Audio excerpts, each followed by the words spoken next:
Michael Stipe and his boys from Rapid Eye Movement. Bad day, I hope you're not having a bad day. It's Saturday, it's 1:05. I'm Ricky Gervais, with me Steve Merchant and Karl Pilkington on XFM 104.9. Big up and a big thank you to Alex Zane for the last 3 hours. I could do it. How long could you keep going with That's that? it. That's it? That is it. Because you see, Alex Zane, we came in while he was doing his last link, and he's an absolute pro, he really is. I was watching him, and he was, at home, you probably think that he's giving you his full attention. He's not. He was looking through a listings magazine, probably figuring out what movie or theatre piece he's going to check out, with a lady later. Yeah. Probably going to cruise down there with a couple of, chicks. And he really is an absolute pro. Yeah. Looking at you, Ricky, and it's you can sustain it for a while. Yeah. You're a talented performer, but it's sort of, I don't know what it is. Is it concentration with you? It just ebbs away almost instantly. And you try and do 2 things, 3 things at once, but normally on air, that's you eating, picking fluff out of your belly button. I never once, when we were on the set, we were filming The Office, and I'm trying to put off actors, just coming up ways, instead of remember lines, coming up ways to sort of ruin the shot or make them laugh. And you came out and went, Rick, it's like having your own TV show isn't interesting enough for you. Yeah. Just concentrate, it's lunch in an hour. I went, all right. Well, the radio show even less so. I mean, you really can't be bored. How long do you think your interest you sustain your interest? I came in too early because I got bored just before we came on air. Sure, okay.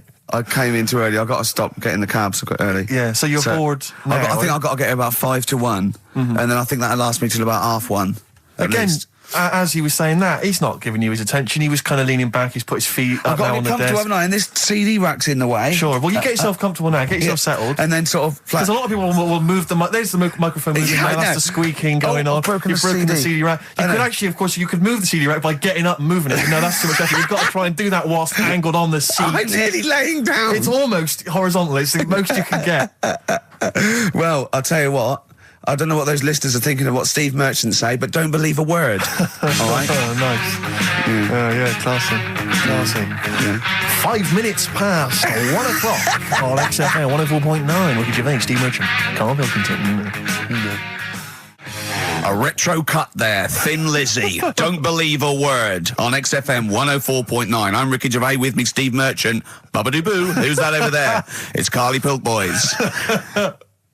You all right, Carl? Oh, that's clever. How you doing? Yeah, I'm all right, yeah. Yeah, come on, up, bigger bagadoo. Up, yeah? Project. There's people out there wanting to, cheer up their Saturday afternoon. We're the boys for it, yeah? We're like quick fitters. Yeah. Come on. All right, Carl? Yeah. Come on. I'm all right. I'm up for it. That's it. This is the height of excitement. This is it, is it? That's this how is you sound when you're 100% This is you excited. off your head, is it? High on life. Christ. What did Suzanne say about you saying about a big ass? Go on. She heard about it. Shall we recap what happened last week? Well, the week before, he said that her haircut looked like Dave Hill from Slade. She didn't like that. So next week I said, she was a bit grumpy. He went, I didn't mention her fat ass. Still thinking that she would never hear about this. What happened when you went home? She heard about that off her mate. Yeah. And we sorted it out. Didn't have to buy her anything. I just sort of said, come on, what the show's about and that. Stop moaning. Yeah. Right. That was all right until about Thursday, when I was reading about... do you know, like they say, there's like 2 worlds and that, and whatever I'm doing now here, there's another one of me doing the same. Yeah, but he's probably taking some time off. He's probably having a week off. Yeah, but I was just talking about that, and she was saying, nah, that doesn't happen, and I sort of said, well, they definitely won't have a haircut like yours, right? And that sort of started the argument again. It's almost like you haven't learnt your lesson. Also, it's like you're talking about it again on air almost, in a way, so our mates could hear again. It's very short learning curve. You know, Carl, if there was if I cut a hole in a box and you knew there was an orange in there, right, and you put your hand in, would you be stuck there trying to get that orange out, do you think? Or would you just, let it go and sort of tip it upside down to get it out? What do you mean? I think that answers your question. Is that a cardboard box on your hand? So is there any other things you want to criticise Suzanne for while we're on air? Anything else? Anything that's been niggling that you feel you should get off your chest? The hair, the arse? Nah, leave it. Everything else is fine? Leave it. I think so. Okay. That's good. I think leave it. Well done. Now, can we just check what other big Karl features have we got today? We got Monkey News. Got Monkey News coming up. Yeah. We got a bit of got Rockbusters and the film thing. that... Still not got a name. The film thing. Just me in a film and that. And brilliant. This week we're digging out the old, the one when I'm in One Flew Over the Cuckoo's Nest. Right, so you're going to make Jack an appearance. Nicholson, brilliant film. Yeah, brilliant film. It was my favourite film till I saw Godfather. It's better than that. Well, some would say that, yeah. No, it is. The storyline's more interesting than that. I didn't know there was an actual answer. I didn't. Sorry, what's best? One Flew Over the Cuckoo's Is Nest. it? Okay. Fact, Rick. Oh, right. Okay. Where's Godfather? Because I want to know, because I don't embarrass myself. Or is it my fourth favourite film or something? Or Probably about fifth. It's my fifth favourite film, is it? Brilliant. Talking of lists... I suppose I like Kez and the Elephant Man, do I? Do you? Lists, Rick. I don't know if you saw in the paper. I think it's on TV this evening. It's as voted for by viewers of VH1, the music channel. Yeah. And they've basically come up with a list of the greatest pop culture icons ever. There's 100. Where's Elvis? So Elvis, for instance, is number 3.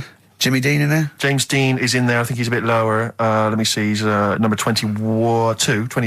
We got David Beckham at number 1. Oh, wow. Okay, well then, so Robbie Williams is in there, so it's British bias. Yeah, Robbie Williams is number 9. He's just below ABBA.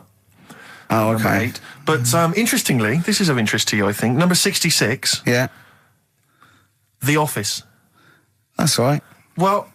it is, Rick. It's nice that the show is in there, and that's a very flattering thing. I'll tell you what cheapens it. I'll tell you what undermines it. Yeah. The things that are lower in the list than the show. Oh, God. So we've beaten... Well, I'll give you a little test. Yeah. Higher or lower? Do you think this is higher, near the top of most important pop culture icons, or lower than ours? Okay, I'm going to give you Superman. Well... international, been around since the 30s, one of the biggest icons on the planet. I'll say higher. Lower. But, yeah. Ludicrous. Okay. Do you think higher or lower? Neil Armstrong, the first man on the moon. This guy's been to the moon. Well, I'd say lower then. Lower. Yeah. Yeah. But is that saying the people behind the rocket or just him? Because he just sat in it, didn't he? He just sat there, he didn't do anything. But it's the what icon. he's symbolic of. It's not how much work went into it. All right. A few others. What about things like Coca-Cola? Oh, no, they don't really count. It tends to be... so it's not... They don't feature. I mean, Mickey Mouse is in there. What do you reckon, Tom Cruise, higher or lower? Tom Cruise is the number 1 box office movie star in the world. Well, presumably lower He's then. lower. He's number 81. Just about scraped in there. It really is a list drawn up by people who've just sat at home and looked along their video and book collection. Yeah. Office, that's good. Well, I think it is a reflection of that, but it's always the same that they you do an HMV poll and it's Pet Sounds, Revolver, Let's Get It On, Robbie Williams, Life Through a Lens. Exactly. Because it's the people that vote. It's a reflection of like those massive, you know, what's big at the moment. I was the most powerful man in comedy. Let's not forget. Yes. 1 year ago. Yeah. Wonder where I'll be this year. See, if that had been the laziest man in comedy, you'd have got my vote. Yeah. Interestingly, though, at number 26, Karl Pilkington. Oh, imagine. All possibilities. Badly Drawn Boy on XFM 104.9. I'm Ricky Gervais with me, Steve Merchant, and little Carly Pilkington. Rick, Susie's emailed. Yeah. She wondered if you could give a massive hello to Hannah and Charlotte and all in the sixth form at Cobthall School. Yeah. If you want them to listen, would you give them a massive hello? Shout out. Yeah, no massive. respect, man. Where are they from? I don't know, I can't quite pronounce it. Cobthall School? Cobthall Massive. Yeah. They're probably known as. Yeah. So good luck to Suze and Hans and Charles. When did we start doing dedications? I think because I've always felt this is something that's lacking on the show. Interaction with the audience, you know. Interesting only to the one person whose name's mentioned. Of course. But that's how proper DJs fill up their time. They don't talk about monkeys and, you know, and all that kind of drivel. Oh, do you think monkeys are drivel, Carl? Well, we'll still be doing a bit of monkey news. It doesn't matter how much you have a pop at it. It's coming up in a bit. Yeah. Got some good stuff this week. I know it's been a bit dull last 2 weeks. Well, no, it's not been dull. It's been totally untrue. As ever. Bordering on the impossible. I mean, monkey dating, saying, what tree are we meeting in? You believe that sort of drivel. So, I mean, oh, God. Jonathan Ross told a story about a chimpanzee once. It was about, but it was about how it escaped from the zoo and it jumped on a bus. Right. Okay. Interesting. Funny. I did that one. But it's possible. Is there possibility in that one being true? I did that one. I think you said something like he drove the bus, or he was conducting it, or I think fares. you said he took it to Spain. Do you see the difference? It's that little stretch of credibility that means it's all shite. How is Jonathan Ross? All right? Is he? I wondered how long it would take before his name popped up. How is he? How is the old man? Looking forward to his birthday Monday? Oh, dear. Yeah. I don't know if any of the listeners saw Ricky on Jonathan Ross's TV show last night. Yeah. What? I mean, man alive. What? Well, that's not an interview. How is that an interview? What? It's not. He wasn't interviewing you. He's like two pals just having a laugh. And if we it was like it was a family do, and you just happened to film it and stick it on the telly. My friend made a good point. It was like any minute his kids were going to pop out, sit on that sofa next to you and go, "Oh, Uncle Ricky, do the little dance." It was unbelievable. I mean, what were you wearing for a start? What's that? Some tatty old jumper like you'd just been doing some artexing and he'd gone pot round with it. We're having a couple of drinks. That was Lambretta. Was it inside out? Trendy jumper. How do you keep getting things with the St. George cross on it? What do you mean? That's the only one I've got. You've got loads of stuff. T-shirts, jumpers, shoes. No, I've got a Union Jack. What's it? A French Connection one. But that's not my concern. I haven't got any underpants. That's not my concern. No, it's just the fact that, I mean, firstly, the fact that Ricky, for those of you who don't realise, Ricky is friends with Jonathan Ross. They are friends. Now, they've only known each other, what, a year maybe? About 2, yeah. It's less. I think it's less than 2. And what worries me is the friendship's too close. What do you mean? Because you're over 40. You see, it seems to me that after the age of 25, men should not be becoming really close friends with other men. It should be like you've had all your friends, you made them at university, at school, and if you're in any walk of life and you met someone at a party or a pub, even if you got on, you would not be phoning them every other day, like going to an awards dinner. What are you wearing, Jonathan? I've heard this conversation. What are you wearing? I think I might wear this. Is it too formal? Is that going to be too formal? It's not true. It is. That's you're always true. on the phone to him. You're always chatting. I'm just going to pop around. Oh, I'm just going to play some tennis. Yeah, we play tennis. Always hanging out with the guy, and it's to me it's unhealthy. And this, it's just bled over now onto TV. Hold on, so, wait a minute. Whoa. So you're there. It's like, I'll tell you what it reminded me of: Des O'Connor and Jethro coming on to plug his live video. Or Tarvey and Kenny Lynch. And then at the end of the interview, after they've been, mutually backslapping, he gave you a pet. Jonathan Ross gave you a cat as a replacement for your cat which died. Yeah. Now, to me, that's an inappropriate gift. What? It's a lovely gift. You should be. I don't think people should be giving pets gifts. Do you know what I've got in there for his birthday? Turning up to a wedding with I just bought you a cat. Do you know what I've got him for his birthday? I've got him as child. Well, you may as well, because that's what it's like, a cat to me. I've got a small Rwandan child. A cat to me is like, I've bought you this small child. I was going to sponsor him, but I got a bit of cash, I've flown him over. It's too intimate, it's too much responsibility. Do you know what I think, Carl? Go on. I think Steve's a bit jealous. I'll tell you, I got good reason to be jealous. What? I got good reason to be jealous, I just remembered this. Your birthday, Jonathan Ross was there. Karl Pilkington was there. Yeah. I don't remember being invited. I don't remember being invited. Was I there, Carl? You were there. I don't remember being there. But you're with him all day and that. Right, okay, well, yeah, but he sees you a lot. I mean, Jonathan, he's round his house every other day playing tennis, and who else knows what, swimming together and sat in his jacuzzi, cracking wise. What happened there? What happened there? Oh, we've got to the bottom of it. Play a record. The villa that we went to afterwards could only sleep It may 6. as well have been. How is the cat, all right? Yeah. What's your name? Jonathan? Ollie. All day and all of the night from the Kinks, playing that for Jonathan Ross. I'm sure that you'll give him a call later, so don't worry, Jonathan. Just you can live without him for 3 hours. Oh, jealous. Adverts. XFM.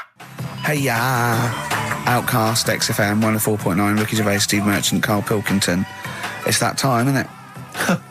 Rockbusters. Whee! Come on, Carl, what you got for us? All right, well, do you want to say what the prizes are? The prizes are better away in that? Really? We've got... I'll be the judge of that. Actually, what am I talking about? No, there's a 2-disc set, Rock and Roll Legends, on the cover there. We've got Buddy Holly, Elvis, Roy Orbison, and Little Richard. So no one wants that, baby. Nobody's interested.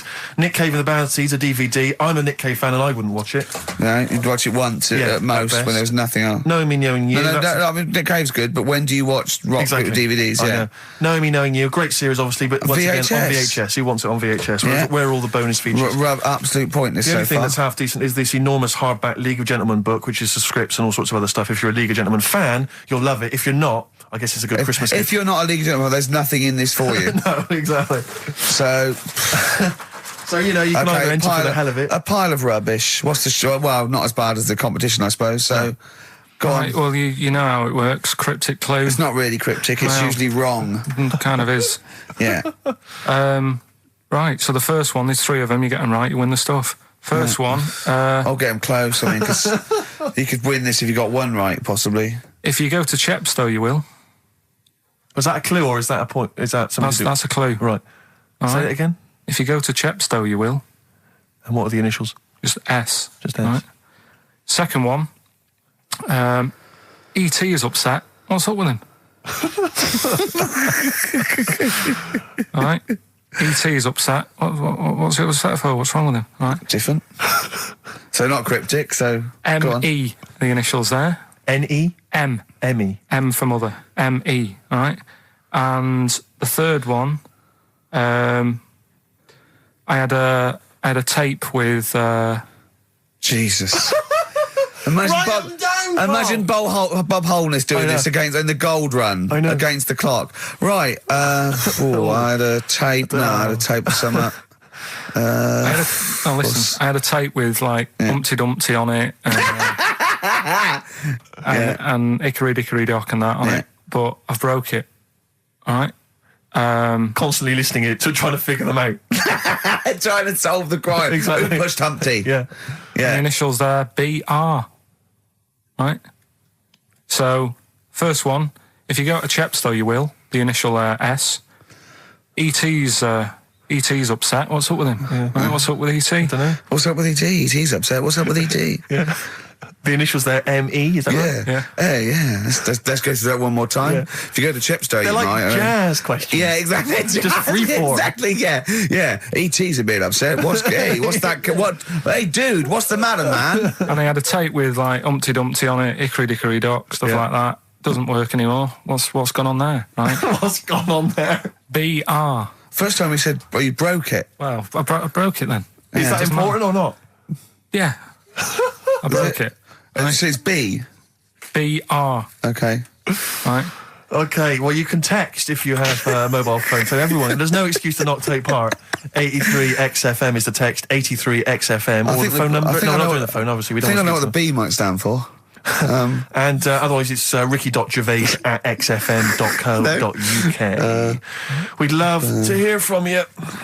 Oh, it just sucks the lifeblood out of me, doesn't it? just listening to Rockbusters. Something to bring you down even further, although it's a beautiful, beautiful tune. Oh, beautiful. Ryan Adams has got a number of different albums out at the moment. One is called Rock and Roll. It's not great. Don't really bother with that one. Do dig out, though, Love Is Hell Part 1 from Ryan Adams. It's available at different places, and you'll find this on it. Track 5, Wonderwall. His version of Oasis is wonderful. Absolutely beautiful, isn't it? It's a treat. XFM 104.9. Yeah.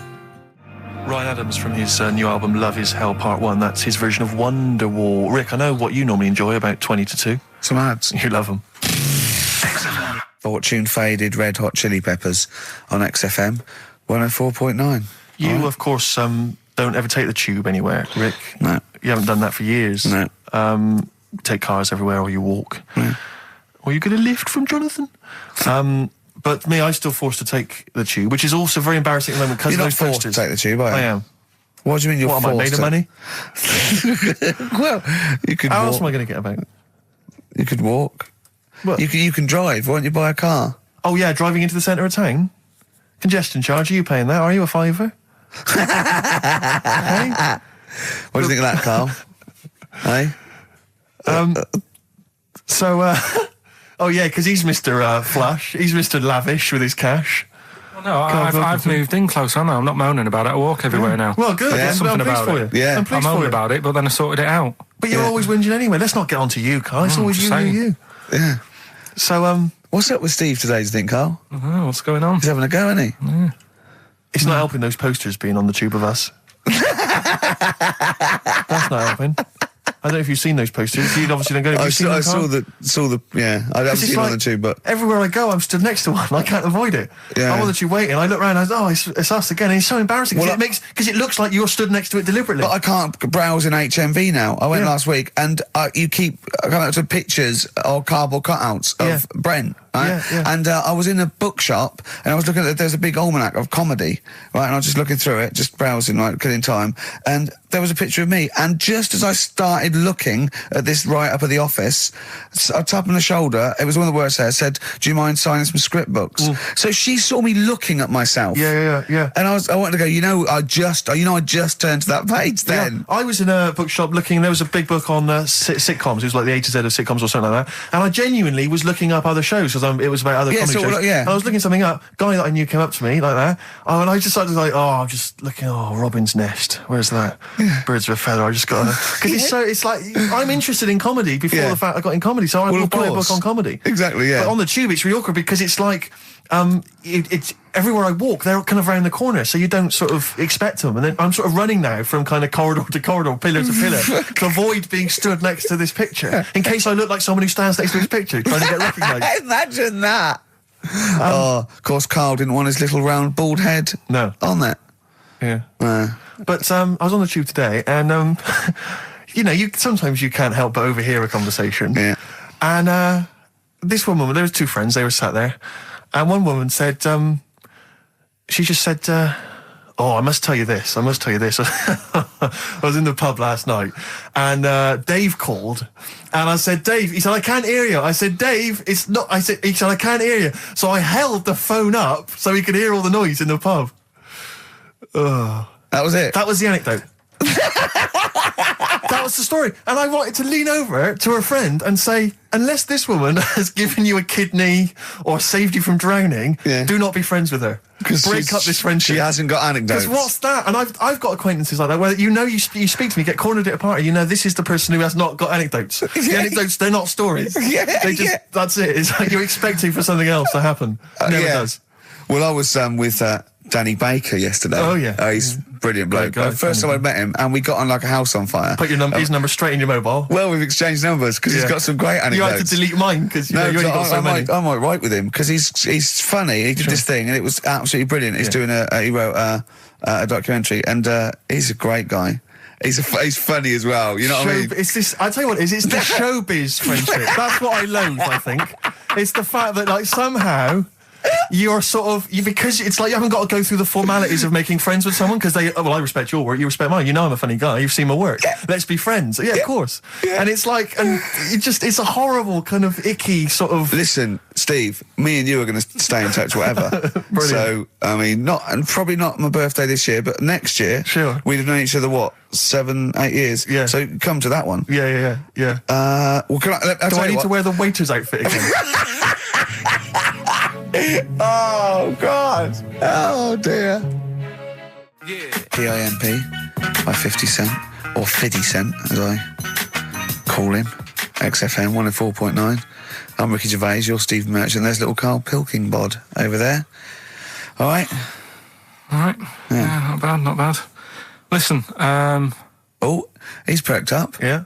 Oh, he's back in the area. Well, you got something to say? I was kept quiet in the first hour. I'll let you get on with it now. What you got to say? Is it just have a guess? Is it about monkeys, Chinese people, or little gay fellas? It's about little gay fellas. Sure. Is it? Of course it is. Go on. Yeah, but not because I like Sorry, I'm just making a that. tally. Let me just note that down. Yeah. No, but it fascinates me, doesn't it? All stuff like that. That's a bit sort of different. Yeah. And that. What, showing me. like monkeys and Chinese people? Well, and that thing you were showing me before, the half woman. No, you weren't impressed with that. Well, no. That woman that's got two pieces of genetic makeup in her, where it was two separate sperms and two separate eggs fused, and she came out as sort of a normal person, but she had this residue of genetic material, and so she's had two children that aren't genetically the same as her. Yeah. Right? And they showed it in the paper by doing her half white and half black to show the two different, you know what I mean? Just for he went, does she look like that? I said, of course not. He went, not interested then. Of course. Yeah. So how could I tell? Not interested in that at all. Yeah. If I'd have said she'd given birth to a monkey, fascinated straight away. Well, anyway. Go on. But that's what I'm saying. I'm just interested in weird stuff. right? Yeah. So am I. That's why you're on the show. Talking about little gay fellas and that. Yeah. Little gay fellas. Northern Line, the underground tube thing. Not the boy band. Right. Yeah. Apparently, on a Saturday night late, I don't know what that is. What time late is in the sort of gay community, as we've discussed before. Yeah. But apparently, the last carriage on the Northern Line, they all get in there. What do you mean they all get in there? They sort of take over the last carriage of the Northern Line on a Saturday night. Right. And it's like the gay carriage. Right. And what exactly do? They just travel about on the Northern Line? No, just have a chat and that, and like just stick on the communards. How do you know? Someone tell me. See, this, I mean, I'm glad you've informed me, because it wouldn't bother me, but I feel I should be told about these things, because I'm likely to stumble onto that carriage by mistake. And I'm not, it's not that it'd be a problem, it's just I might feel a little uncomfortable if there's a lot of people in, you know, the black the black leather gear and the moustaches, the hats. I mean, to be quite honest, they'd be annoyed. Of course. Because they'd be expecting something a little bit, you know. What do you mean? Well, they're good looking, most of them. Sure. No, they are good-looking fellas, though, aren't they? What do you mean? What do you mean? They're just a lot of the gay, you know, they look after themselves and that and look good, keep themselves. Some of them work out, yeah. You see, this is the problem I have, because there's a lot of areas in London and elsewhere in the country where there's a sort of, you know, it's a gay thing, you know, it's a gay public toilet, or I don't mean it's gay, but it's not like a legal thing. I mean, it's a cottage. But it's a cottage, whatever. I mean, I remember being in Bristol once doing some... You're confused when I said it's a cottage. Yeah. That's a term for where gay people go in toilets to sort of meet and greet each other. Well, I shake hands. I was at the public library in Bristol once doing some studies from a sixth form, and I think the toilet was closed in the library, and I was dying for the toilet, and I popped down, there was a public toilet behind the library. I thought, I can't believe my luck. Dashed down there, it was about 6-ish in the evening, I was working late, I was studying hard. I went in there, and I swear to God, I saw two fellas. With the, is that unusual? Or? Well, no, they were up to some hijinks. What they're sort of like... Do you know the thing that struck me? What? One of them had bright red underpants. What do you mean? They were actually doing, you know, they were having some kind of, you know, they were having relations. They weren't even in a cubicle, they were out in the... Where were the underpants? Around his ankles? No. Yes, I swear to God, I'm not going to make this up. What old were you? I don't know, like, how old you are in the sixth form? 16 or whatever, 17? Yeah, and what did you do? Well, I actually said... you just joined in, what else could you do? You might as well. I actually swore, I said, oh, F me. And then I went, oh, no, don't. No, I did, I swear to God. I did. I went, oh, F me. No, don't. Because I was panicked and I ran out. And as I was walking out, a guy was coming in. I went, oh, hang on, mate. And then I thought, I better not tell him. I'll let him find out for himself. He might be going in there to join in. He might have got a call. Come down. We're going crazy on each other's ass. Come down. It's a conspiracy in Bristol. What annoyed me my was, lover. What a bit of car. What angered me, Rick, was the fact that I wasn't notified, that there was not... I didn't know there was no sign. And afterwards, I spoke to other people about it, and they said, oh, it's a famous gay haunt. But what annoys me is I feel that they should put an ad in the local press, a big paper, like once a week, like, you know, when they recall cars if they're damaged or there's a fault, or couriers might bring back stuff if they're sort of faulty goods, they say recall and we'll give you money back. They should just put an ad in. The gay community should put an advert in that just says, these are the hot spots, this is where you're likely to find us doing some stuff. If you're not gay and you might feel uncomfortable, avoid them. And just list them, or little pictures, or, you know, a map or something. Anything, because like the gay tube thing, I don't know. Fun. 1, 2, 3, railway cuttings. Well, not that. It's more of a sort of social awareness thing. Yeah. So people, you know, don't feel uncomfortable and... But they don't want it exactly to be like sort of walking in under a neon sign. Well, why? It's legal. yeah, big arrows. Oh, as if. What do you mean? What's wrong with that? Because, well, it's actually a public place. I don't think cottaging is strictly legal. But they don't even have to specify what they're going to do. But some people, they're not. Some of them aren't. I don't think it's probably seen gays, is it? Yeah, but it's not. Yeah, but it's not the people that go out and they say I'm gay and I like Barbara Streisand. It's presumably the sort of people that do that are people that either aren't quite out yet, or do you know what I mean? Or they're doing having a quick went home to wait to their wife and kids. Yeah. I don't know. I don't know completely how it works, but I'm sure there probably isn't a place like free bumming here tonight. No, there is kind of. What? Because I was walking home one night through Soho, right? Just because that's the way I have to go, not because do you know what I mean? I wasn't going there on that, right? So I'm walking through. right? And I was handed like a card, which was like a gay event, right? Now that's a bit weird, isn't it? That straight away he's presuming that because I'm there that time of night. Well, and you got a shaved head, and you sort of like, you sort of like quite look after yourself, and you got some nice clothes. Yeah, but it's still And you look can't like really a little bit presume. rough, don't you, from Manchester? It was You look like a northern rent boy who comes down to stand outside McDonald's. But the card was rubbish, right? What do you mean? Had this fella on it, right, all sort of greased up and that. What would you look? Just having a look what he'd handed me and that. Right. Just having a look. Picture of him, sort of sailor's hat on, tan body, like just his arse out like that. And rubbish slogan, right? The best bum in W1. Is bum there a noun or like a verb? What do you mean? Well, to bum. Is it like get the best bum you've ever had, or he had the best bum? I think it's just I don't like suppose you asked. No. I don't suppose you called the number to check. What do you mean exactly by this? Does it mean you've got a great arse? Do 'Cause you think mean I mine's will good. be well bummed, or do you mean you've just got Right, a good... come on now, let's Can I let's just a final point about, because I asked my friend how it all works up on the Heath, because I live in Hampstead Heath, near Hampstead, and I was where I didn't want to go walking and get myself involved in anything. How can you get involved? No, again, I didn't want to walk. Sort of like, by. is it like, oh, you believe it? I couldn't say no. Oh, my wrist, it's knackered. What do you mean? Well, I was there for about 2 hours. I must have gone about 43 of them. But, I didn't like to say no, because they were so pleased to see me. Oh, Well, it's God. not so much the fear of that. It's not. Good skiing practice. I was doing 2 at a time for a little while. It's not the fear of that so much as the fact that, again, you don't want to gate crash someone else's party. Do you know what I mean? No. You don't. If there was a straight couple having sex, you'd want. Oh, I'm sorry, and you'd want to avoid that area. Just Yeah, 'cause you, of course. But I was finding. So someone told me how it works, and apparently you just go in, like sit on a bench or something, and then a guy just sits on the bench, and they just look at each other. There's not really anything said. It's just a kind of nice evening or whatever. I guess it's like 2 a.m. or whatever, and then they go off in the bushes and ding dong. But it's like I don't know how that culture's developed. I love this programme now. Why can't that be the case with women? That would be amazing. You just go out to the park at like 1 a.m, you just sit on a bench, you just Be like a scene from Gigi. Exactly. Where just walking along with the perambulator. Yeah, Oh. exactly. But that would be a joy if there was none of this formality. You've got to talk to them, buy them dinner. Oh, you're joking. Romance. Oh no. Just this kind of informal thing. It'd be great. So what would you do then? You go up to a woman and go, "Come on, Yeah. let's stop mucking around." We know why we're both sat on this bench. There's a nice bush over there. Yeah. Let's have a bit. Yeah, and then she'd go, "Yeah, great, thanks. I'm killing some time before I, pop into town. Yeah. That'd be perfect. Thanks. You make my weekend." So you're jealous of gays as well as In a me. sense, in a way. What do you think, Carl? Let's put a track on. Why are you getting scared now? You brought it up. Is it getting too close to the bone, so to speak? Radiohead and There on XFM.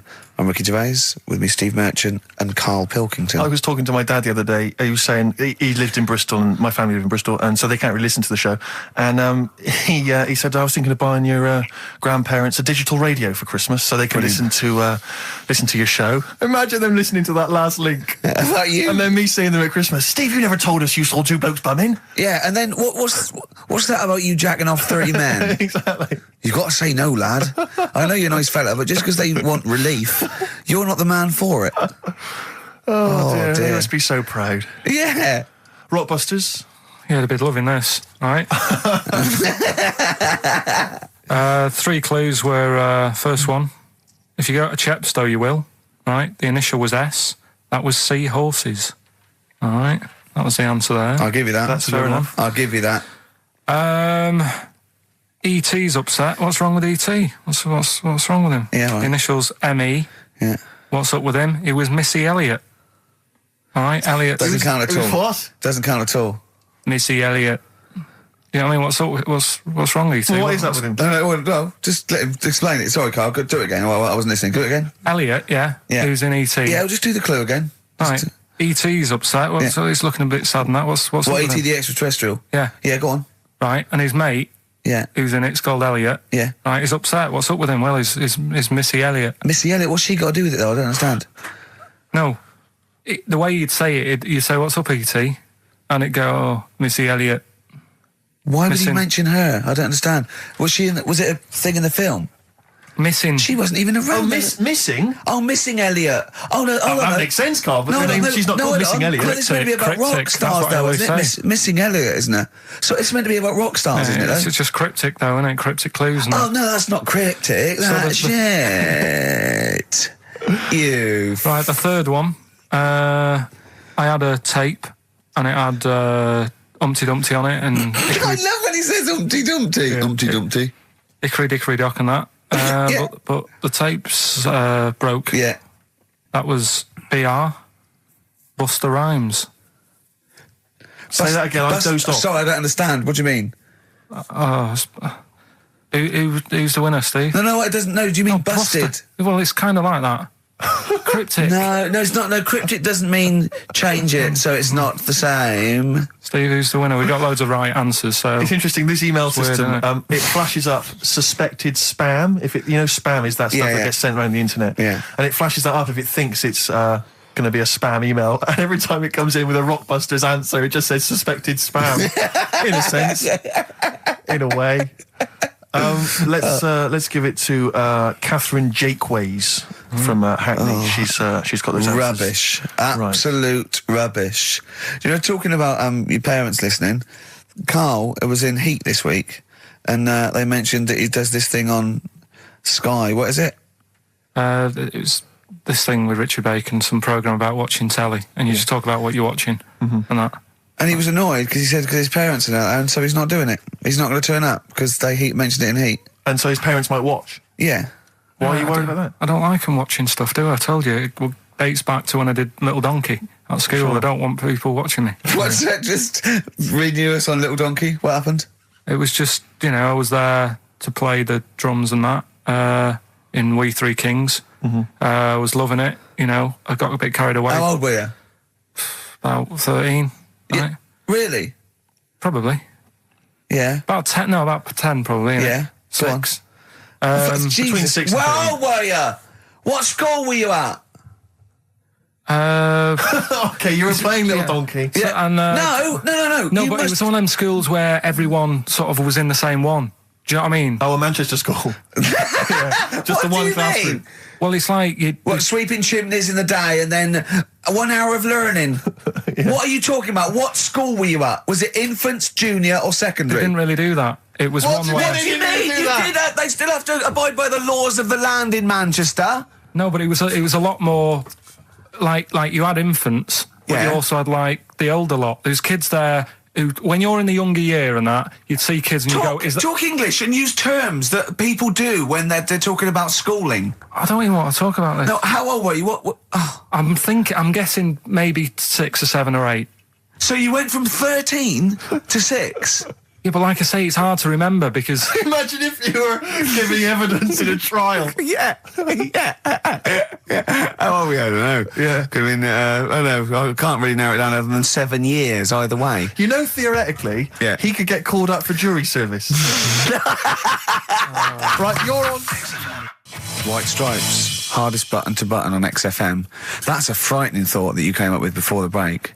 Carl on jury service. Carl could be responsible for someone's rest of their life. Yeah.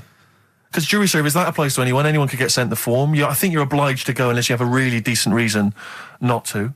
Imagine it was a really, really important trial. But what annoys me is that isn't it supposed to be you're tried by 12 good men and true. 12 good men and true. Yeah. Good men and true. And women, of course. The only thing I can hope is that the defence attorney would wheedle out Carl at an early stage. Oh, yeah, objection. I object. Yeah. Why? I object. Have you heard of something called Rockbusters? Yeah. Well, sorry, you can't just object on that. OK, then what if I tell you my client, standing trial, is a little gay Chinese fella? And here are some of the tapes from XFM. What would you do? He's prejudiced. So how does it work then? How does what work? What do you mean? You just get called up and you have to do jury service unless you've got a very good reason. And it's not, I normally have Mondays off. Yeah. Oh, you wouldn't like that. You have to get there at 9 o'clock. I've got to prepare monkey news. Yeah. Oh, you couldn't stand it. Just wouldn't do it. What would you say? Say, don't get me involved. Because I got involved once. Don't get me involved! No. What do you mean you got involved once? Well, with the police and that, when I lived in Manchester, I saw a bit of car crime going on. Right. And I got involved. Hassle. I'm telling you. How did you get involved? You phoned the police? Yeah, because I thought, well, I know, well, that's just it, but I thought I'd hope somebody did it with my, Yeah. So, and it's just a hassle. Loads of phone calls. Canary. Having to stand on a balcony of this, tower block that I lived in. Police shouting up at me. I'm stood there with my underpants on, right? And what it was, a car had been robbed, right? Mm-hmm. So I call up the police and that, right? Said, right, listen, car's been robbed. And they said, where is it? I said, I don't know, just across the road from where I live, right? So I tell them where I live. Where do you live? How old were you, 13? So she's asking loads of questions and that. I'm saying, look, whilst you're asking all this, they're actually getting away, so, will we leave it? And she's like, no, we'll track it down, blah, blah, blah. So I said, well, look, I work nights. What could you see? You could see some lads... see some lads just pushing a car. Pushing a car? Yeah. That's how they steal cars in Manchester, is it? Yeah. Everywhere else in the country, they're getting in, they're driving them away. In the south, they drive them away. Exactly. You usually sort of like In start the Manchester. engine. It could get away a lot faster. What do the police do? Push their panda car after them. Exactly. Say, come on, lads, don't cheat, don't get in the car. They're just pushing it. It was late at night and that, and I suppose you don't want to start the engine. Because you don't want to wake people up, not when you're nicking cars. Of course you don't. All right, so... No. So, late at night? Hold on, they weren't gay. They weren't gay, were they? What? They were out late, really? Come on, Carl. So what happened? So, anyway, I said, look, don't call me back. I'm going to bed, right? I've got work in a bit. Brilliant. So, Let's go. What? So that was that, right? Where were you working? Next thing, right? Phone's going. Hello, it's the police again. I said, I told you not to call me. Right? I told you not to call me at home. So, they said, right, the police are outside. Can you go on your balcony? She's like, oh. So I'm 10 stories up, right? Stood on the balcony with like my underpants on, right? And the police are saying, where's the car? And I'm saying, I don't know, they've gone down that road now. So I'm trying to point to them.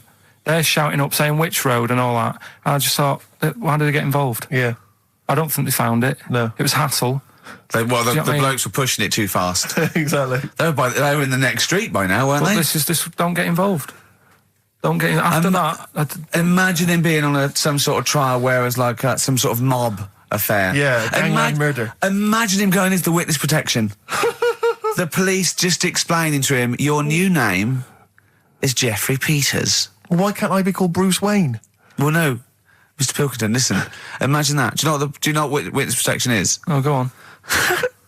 Amazing. Look, it's when, supposing you were to give evidence against the mafia, right, you've done a job for them and now you have to give evidence against them, right? Right, well, if you're going to do... I mean, all I did was 2 kids nicking a car. Yeah. Don't start messing with mafia. No, listen, of course not, no. But let's imagine you were in the mafia and that you got caught doing something, but instead of going to prison for the rest of your life, you said, oh, well, I can give you Mr. Big, yeah? So they go, okay, give us Mr. Big and we'll let you off, right? So the police go, right, okay. I got handed this leaflet in Soho. So you say, okay, well, I'll give you names. They go, right, we give evidence in court, and you go, yeah. They go, right, we'll have to get you away because you'll be done for. So you give us all the names of Mr. Big, right? We'll give you a new identity, a new passport. We'll let you go and live in Canada for the rest of your life with Suzanne, right? So why have I got to do all that? Because they'll bump you off, won't they? How did you know it was me? Because you have to give evidence in court. So they go, oh, Pilkington squealed. So you got to change all your life. Yes. Yeah. They've killed someone. Yeah. Yeah. Well, look, you just know you're giving them in to keep you from going to jail. So you don't want to spend the rest of your life in prison because you're involved in something or assault or whatever. It doesn't matter, Carl. No, listen. How would the mafia know that I've said something? Because you say in court, those are the people. He's Mr. Big. He's Mr. So-and-so. He ordered the hit. Don't you know anything? It's a lot of messing around, though, isn't it? So I've got to leave this job, yeah? Yeah, I think they might try XFM first. I'd have to... What? I'd have to bin Suzanne, would I? No, she can go and live with you. You have to cut off all your ties with your friends and family, though. You can't contact them. You've got to leave them behind. Would she have to change her haircut? Possibly. When did the murder happen? Yeah. So what would the new identity be that you choose? What would you choose for yourself? What name? Probably, I wanted to be called Brett when I was a kid. Okay. Right. Brett what? Brett Pilkington. You got to change your surname, yeah? Yeah. Well, yeah. Yeah. Maybe go ex-directory. Where would you move to? Probably back up north. No. Well, no. No, don't do that. Don't do that. Can I suggest maybe Brett Hanson and go and live in Australia or Canada or something? Well, maybe when they're not operating, maybe, and they're just forget it. You might have to change your identity as well. You might have to grow your hair. Well, you can't grow your hair, but maybe wear a wig or a moustache. What would you do? What would you wear? So like an afro or something. Something like that. That would be brilliant. That would be absolutely And I've got to do brilliant. all that just because for 5 minutes I stood in a court thing. Yes. And said he's the one who did it. Yes. Yeah. Well, why can't I just wear the afro and the glasses when I'm in the court? Say my name's Brett, right? Yeah. Change my voice a bit. He did it, and they go, thanks very much. I go off, I carry on my life. That's I'm still coming genius. in here on I Saturday. don't know why they haven't thought That that. is genius. I don't know. This That counts is all the witness protection scheme. Why don't they do that? Yeah. So they go, well, I'll go to court as Brett Hanson Yeah. with an afro, and I talk like that. Yeah. Right, and then when I come out, I'm back to Karl Pilkington, still talking like that, but without the afro. That is perfect. You've got... Why don't you call the FBI and say, listen, I can save you billions of dollars a year. You're a genius, Karl. All right. Well done. Or Brett, should I say. The specials, Rudy, a message to you on XFM 104.9. Still to come, Rick, I know you're excited. Karl puts himself inside a movie this One week. Flew Over the Cuckoo's Nest. One Flew Over the Cuckoo's Nest. Look I forward think to you that. could... I can imagine him in an institution like that, though. Not much of a stretch. Let's have some ads. XFM. Don't Look Back Into the Sun, Libertines on XFM. I'm excited, Steve. It's that time. It's that time of the week. Go on. Well, Karl's in a little film. Oh, that's what you're excited about? Yeah. Sorry, I thought you meant the show's almost over. Right? Yeah, no. Come on in, Karl. Right, so, I'm in One Flew Over the Cuckoo's Nest. Yeah. Took a scene from it. Yeah. Got to listen carefully in that. At the end, there'll be a question on, like, the clip that you've just heard. It's sort of like what they do in the Krypton Factor and stuff. So do you want to read out the prizes? Or just Yeah, little there's usual taster? things. It's a couple of rock and roll albums. We got the. Why is it Gentleman. called One Flew Over the Cuckoo's Nest? I can't remember. I think it's explained in the book, but I don't remember. I haven't read it for many years. If someone knows, just a quick email to do. I'd like to know that. Ricky.gervais@xfm.co.uk. You can win yourself, if you get the question right, the League of Gentlemen Series 3. We got that Rock and Roll Legends again, the Best of Blondie, a nature programme, and the Old Grey Whistle Test, Volume 3. So if you're Brilliant, so over that's well 50, worth- you'll enjoy that. Yeah. And just if you haven't seen the film, it's just about like a what would you call it? Well, it's a guy who thinks he's going to get away with prison by going into a mental institution. It was a new experiment, but he finds out he can't get out and he's sort of trapped. And well, people know it. Everyone knows what. Just play it. Just Well, play I it. saw it last week, so Just play it. all right. Well, you know, I've been observing you here now for the last 4 weeks, and I don't see any evidence of mental illness at all. Yeah, no, I'm not mental. I never said I was. I mean, all right, I got an E in history, but that isn't why I'm in here. I'm in here because I had to get away from the outside world. It was doing me head in. I've been working too hard. I'm stressed out. I've been working like loads of hours Monday to Friday. I've been working on a Saturday with Ricky and Steve. Right, that's been doing me head in. People think that's a laugh when it isn't. You're Right? busy right now, are you? You got something to do right now? See, this is why I'm here today, Doctor, because he's doing me head in. What do you mean, sir? Well, he's doing me head in. I came in here to get away from Ricky. He is just as bad. I'm smarter than him, ain't I? No, you're an idiot, right? You're just... We're just good friends. No, we're not friends. And if you were a friend, you wouldn't be doing that to me, Ed. How do you mean that? Well, don't ask... Come on, I'll show you. Yes, Look what you've done. Get him out. Get him off me! Get him off! Get him off. Now, we just hold it right there. All right. You get off! Doctor, will you tell him? Murphy, don't hurt you, does it? Of course it does. That's it. Now, hold on to it. Not too hard. You'll crush all the air out of it with him. He normally... Get off! He normally does it harder than this, but... No, just warming up. Warming up. Warming up. What's somebody else? All right, be there.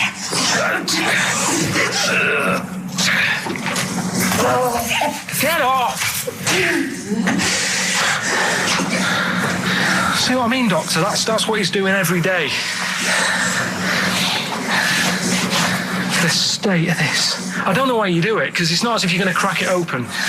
But I tried, didn't I? God damn it. At least I did that. I love it. The effort. Yeah. It's almost, I wonder if it's almost a strange premonition of the future. Yeah. You in some kind of home. All right. Well, What's the question? Little question then. What result did I get in history? Good. Right. Yeah, well, tricky one, that. ricky.gervais@xfm.co.uk. Or text. Will we take text? I can't really bother to check All the right. texts. All right then. Email. Thanks for that, Rick. Sneezy. Yeah. All right. I'll play. Prinish Brothers, yeah, it's a lovely tune from their album, what's it called? Yours, Mine and Ours. Blinded by the Stars. Blinded by the Stars from the Prinish Brothers. We've a couple of texts. I do occasionally have a look at them. Go on.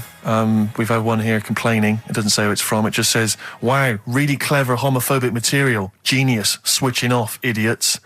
I don't know what they mean. It was not clever homophobic material. It was just homophobic. Well, what do they mean, though? But how is it homophobic? We weren't being anti-gay. We were saying we don't understand the gay world. And anything that's... We were querying and questioning it. Yeah, and Carl, see, this is what I mean. Carl gets us into trouble. I can't go through Chinatown anymore.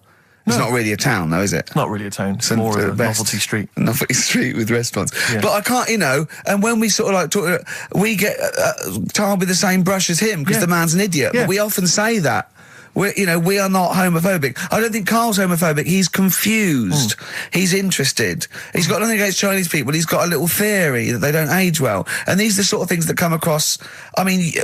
They're not meant to be homophobic and racist. They're showing that Carl, I don't know the PC term for this, is a bit mental. Yes. And, I think we're doing our bit by letting him on the air. On the air as well. Like that complaint he got about that woman on, what's it called? Who are you looking at? Yeah. Because he said about, I don't even want to repeat it, but he said some, Yeah, but I never meant to upset anyone with that. No, I know you didn't. No, I know you didn't. No, but I mean, it's on the website now, and to be fair, she does say it was Carl that said it, and we were the idiot presenters that let him on air. But it's like Carl is bad for our reputation. Yes. Do you know what I mean? It's funny to be in a room with him, but then I want to sort of shake it off. Yeah.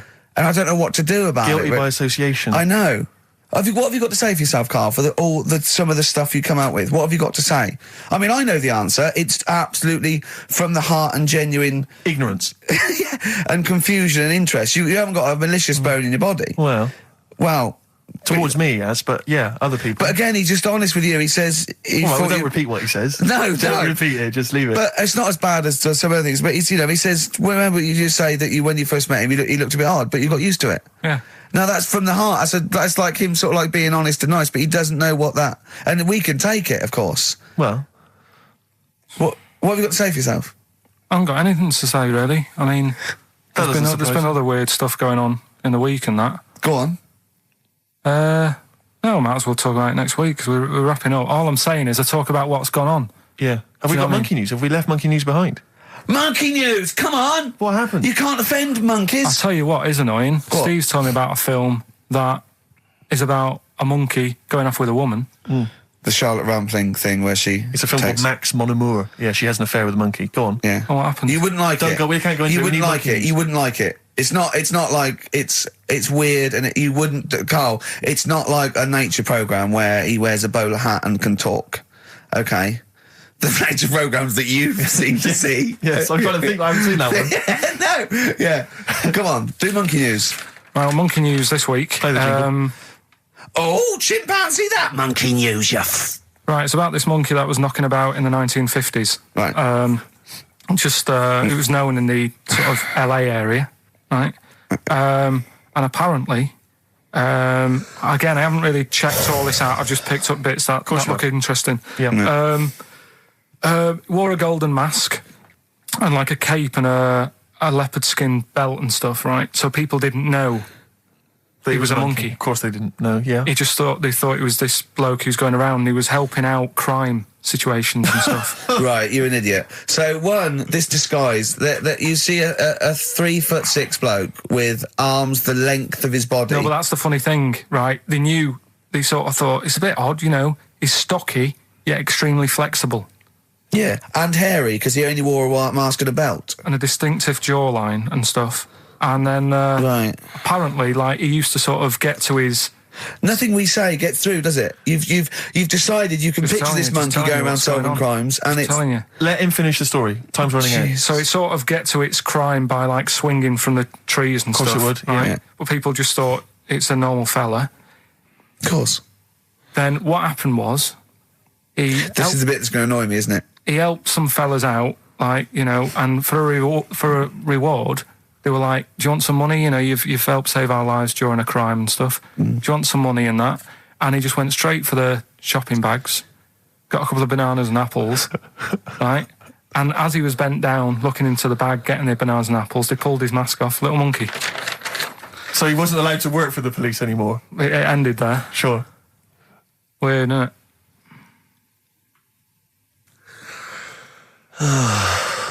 Rick, can I tell you the meaning of One Flew Over the Cuckoo's Nest? Yeah. Can we never speak of monkey news again? Yeah. It comes apparently from an American children's nursery rhyme. 1, 2, 3, 4, 5, 6, 7. All good children go to heaven. Some fly east, some fly west. Some fly over the cuckoo's nest. Brilliant. Now, thanks to Ian for emailing that in. Shall I give someone the prizes? Yeah. Phil Corbett. There you are. That's the first one I've pulled out. He correctly guessed that it was E. It was an E that Karl got in history. The only qualification he's got, and it's an E. Do you know that woman? Judge the monkey news based on that.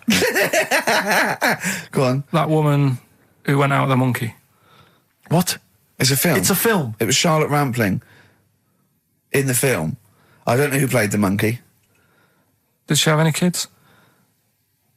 What, with the monkey in the film? Yeah, I'm just thinking if I'm going to get it out and stuff. No. Why? Oh, because that would have been interesting. Well, no, it's just that the problem there is the kids would always look more like the dad. See you next week.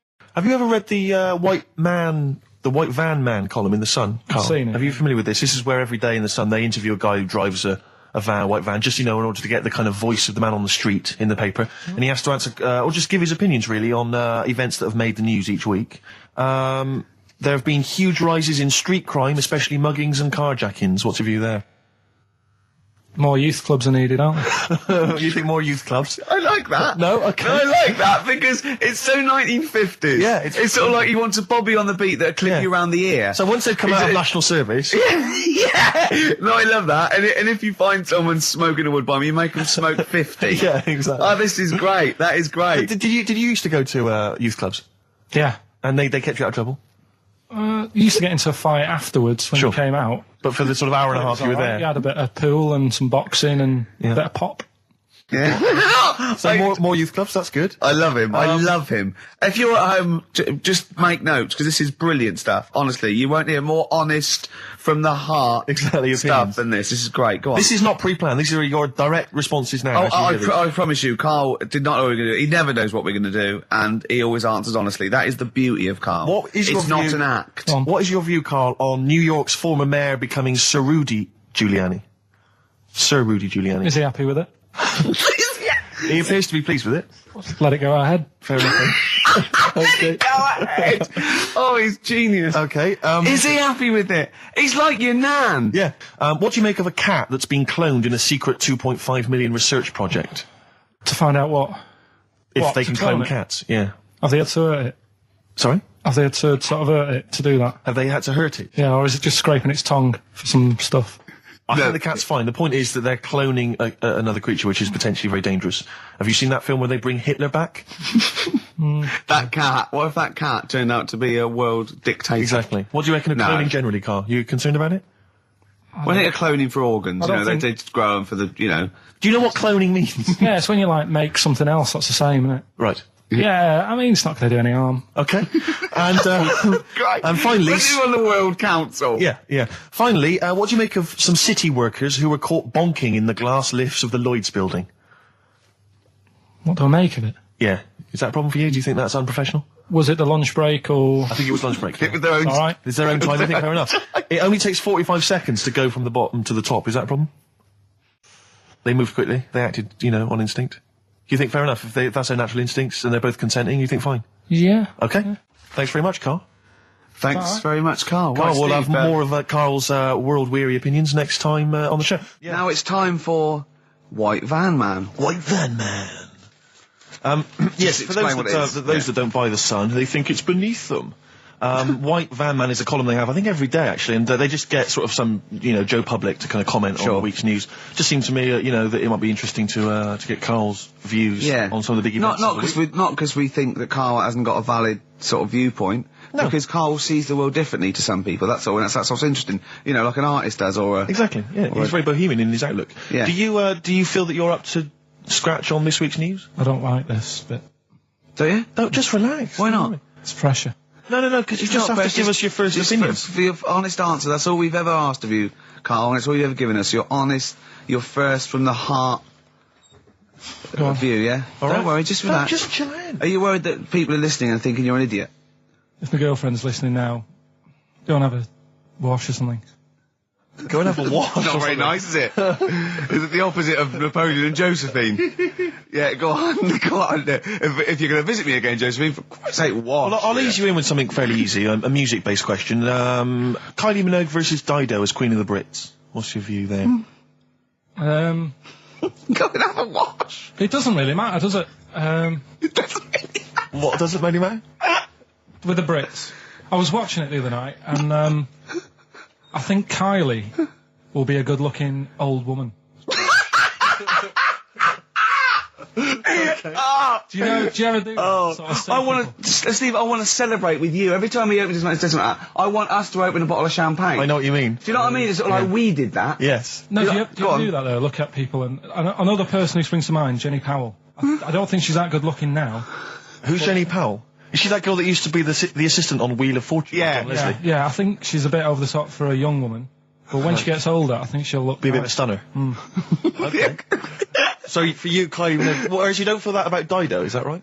She's alright, she's normal. I prefer Kylie's sister to Kylie. She looks, you know, I could imagine her being hard work to live with and... Who, Kylie? Not being washing up and that. Right, sure. Being a bit fussy. Okay. And what do you make of taxes rising in the next budget to pay for NHS improvements? Well, my dad went to hospital to have an operation once. Yeah. So I feel like it's worth paying it, because I've got something. Because people might have to go to hospital. Yeah. Yeah. But it makes a change when it's someone in your family, doesn't it? Yeah. Because you sort of realise... Yeah, a change is as good as a rest. And the weird thing is, if it weren't for my dad, I wouldn't be here doing this show, because when he was in hospital... Well, no, I'll stop you there. Yeah. To be honest, that's all you need to know. You wouldn't be here, true, but no. But Well, no, because this was after I was born. So I would be here. But his more direct involvement was what? Yeah, because when my mum was seeing my dad in the hospital, I got a bit bored. Went for a wander, found the hospital radio station, Yeah. and got a gig. Really? So in a real sense, if it wasn't for Karl's dad, Karl wouldn't be here. And did your dad, like, while he was listening to you, did he, like, sort of tap the nurse and go, can you get that twat off the air? Who's put him in that? Yeah. Oh, go on. Okay, what do you make of the real-life Mowgli who's surviving in a Transylvanian countryside? Apparently, I don't know much about this story. I don't know. You know Mowgli, he's the guy He's from the Jungle Book. Yeah. The little kid that grew up with bears and animals and stuff. Apparently there's a real-life one in Transylvania. What were the things in Gremlins? What were the what? Like, in Gremlins they were... Wait. Okay, this is an example. This is what your girlfriend said. Think. What were the things in Gremlins called? I can't remember. Just, I mean, really. Something like that, isn't it? No, wait. Just really think now, Karl. Just with everything with all the brain power you've ever used, think what the things in Gremlins were called. It's not there. There's a clue here. Oh, no. Yeah. They're not. What? Gremlins. Yeah. Play a record, Carl. What about the fact that the world's tallest man is living in a semi in Neasden? It's alright, isn't it? Something that someone told me in the week is that, do you know all these tall people like this guy? Yeah. Which is a bit weird they've only just found him, considering he's the tallest man. I think that's a bit weird. Yeah. Someone genius. told me that, do you know the guy who was in James Bond, the big bloke? Yes. Jaws. He's got the same illness as this bloke. Right. And what it is... It's called tall. It's something about... You're suffering from tall. You've got a small tumour or something just behind this part of your head. Yes. Oh, yeah. Just sort of in the middle of your eyes. Yeah. And the pressure on that makes you grow really tall or something. Yeah. So he needs to get it sorted. That's your advice to him. Yeah. Get it sorted. Well, I think we should have a white van man session. Oh, white van man. I think people tune in for the white van man Yeah, session. people who haven't tuned in, they don't know. If people aren't familiar with this, The Sun runs a column every day which is asking some punter from the street their views on the week's big events, and we just thought, why not hijack that idea, but apply it to Karl Pilkington. Karl? I've seen much news again this week. You've not seen much news? Don't worry, I'm sure you have an opinion on it. Just give us it from your heart. So, Gladiator. Okay, so, well, on the subject of Gladiator, what do you make of Russell Crowe's appalling behaviour at the BAFTAs? This is, I heard a bit about this. This is, when he got some director or something, because... Director or producer and threatened them, because they cut his bit, didn't they? Yeah, they cut a poem that he'd done during the acceptance speech. I watched it on Sunday night. Sure. I didn't realise it wasn't live, to be honest. Yeah. But I quite liked the way it was to the point and didn't mess about. He went up, he said thanks. So you're saying that he shouldn't have beaten up the director? Is that what you're basically saying? It's a bit over the top. You thought I mean, if you didn't have time, if you really, I mean, what's the poem got to do with the film anyway? He was an awards. So do you think it's ever justified to beat up a TV director if you're a major Hollywood star? Depends what he's done, but I mean... Right, what would he have to have done, Karl, for it to be fine for him to then beat him up? The thing is, right, forget all the beating up. At the end of the day, it was a awards thing for a film. The poem had nothing to do with the film. Yeah. So go up, collect your award for that thing. And if he really, really wanted people to hear about this poem, he could have photocopied it and left it at the entrance and said, on your way out, this is a really nice poem, pick one up. No, but the thing is, he knew it was televised, so he knew by saying that poem once, he was reaching 5 billion people. That's a lot of photocopies. Do you see what I'm saying? I'm not saying he was justified. It wasn't a poem award. If it was an award show for poems, you'd say you can't cut it out. It'd be like doing the top 40 and then going, number one's good, but we haven't got time for it. But it's a films thing. Okay. And he went up and he got the award for the film. Which film was it for? I don't know, but when I wanted to give you results, I said, let's give Karl his results. Steve went, no, we should introduce people to Karl again, just remind people what Karl's like. And he's so right. I'm so glad we did this first. Am I right, though? Carry on, Steve. Okay, the next topic, what about this big debate over whether Kylie Minogue's had a bum job? I'd have to see it. Next. Okay.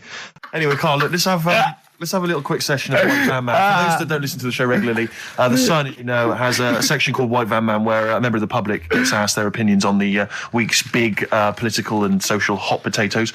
Karl, we just thought it would be fun if you answered some of the questions. It's not so much questions, it's just your views really on these big news stories. What do you make of Olympic ski hero Alan Baxter testing positive for drugs? What did he do? Well, he won a gold medal in the Olympics, and for what? He was a skier, right? And he won gold medal, and they've just tested him positive for some kind of illegal drug. But what? I mean, if he did, why take drugs to ski? Why? Because all you do is balance. But imagine it'd be amazing if you were stoned, like going down a hill. Yeah, it's not like you have to. It's not going to help you. No, it's just like... gravity that's doing all the work, isn't it? With skiing. Yeah, but it's often to do with your athleticism, isn't it? It's no, but it'd be like saying, and we've just found out the people on the toboggan were on crack. It's not going to help them. You sit there and you go with the flow, and you try and you hold on. Could I say the drugs he was taking? That's his defence. He probably wasn't jacking up H or dropping a few E's or getting stoned. He was probably taking more sort of performance enhancing drugs as opposed to him just like scoring some shit around the corner from someone, getting off his tits and jumping in a toboggan. Doesn't mean that, does it? He wasn't off his nut. Yeah. You tested you. You're pissed out your head. But why doesn't he just say, "Don't be stupid. Why would I do that? It's just not going to help me out." But it is, isn't it? Because performance enhancing drugs do. Wait a minute, Steve. Wait a minute, Karl. Right, look at it this way. Okay, look at me. Yeah, have I got his attention? Yeah. The lights glinting off your ring there. Yeah. Okay, right. Now keep concentrating. Right. Some athletes, you're aware they take drugs. That's to build up swimmers muscle and stuff. Yeah, swimmers. For example, runners, yeah. Not only do they help build muscle, right, but they can actually, give them a boost performance-wise. They're sort of like steroids and all this sort of stuff, right? So that's the sort of thing we're talking about, okay?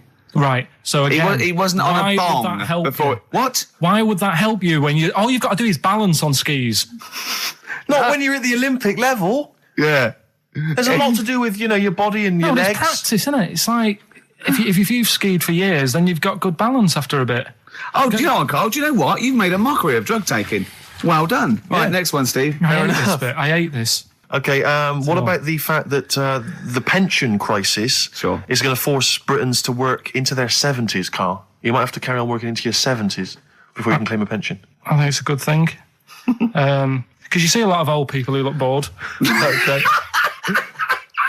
And I honestly think if you keep your brain busy, you'll live longer. Yeah. It's only when you actually shut down, right, that's when your body sort of dies because it doesn't feel it has a purpose. Yeah. It's like if you've got flu, keep going to work.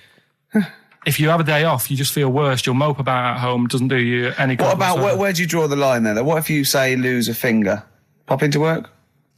Depends. If you can't concentrate because it's painful. But what if you're a typist?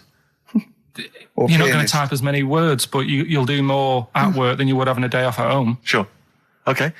Right. Steve, it's time for White Van Karl. We should definitely get some jingles. I think the show sort of lacks jingles, I think. Yeah. Noises. Yeah. Funny sound effects. Yeah. Wow. Yeah. What's Mr. Nosy Neighbour interested in? Hello, what's going on here? Oh, we should definitely get some pre-recorded comedy noises, Carl, for next week. That's my job, but unfortunately I'm busy reading about Hitler.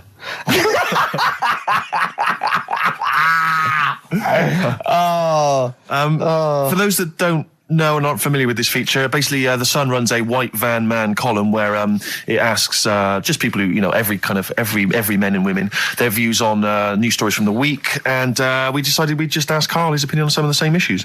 This week... Not like us to rip off another idea and just use it for our own... No, but this time... The White Van Man in The Sun this week is Herbie Crossman from Harrow in Middlesex. Herbie. And he's asked his opinion, Carl, and what's yours, on pop idol Will Young admitting he is gay.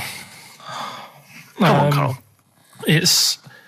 I don't understand what the big deal is, to be honest. Okay. No. Talking to different people about it, and they've said, it could affect the sales, girls won't like him anymore, which I think is rubbish. Yeah, because it finished George Michael's career, didn't it? Well, yeah, and I was thinking when I was growing up, right? And Freddie Mercury. I was into Kim Wilde, right? Sure.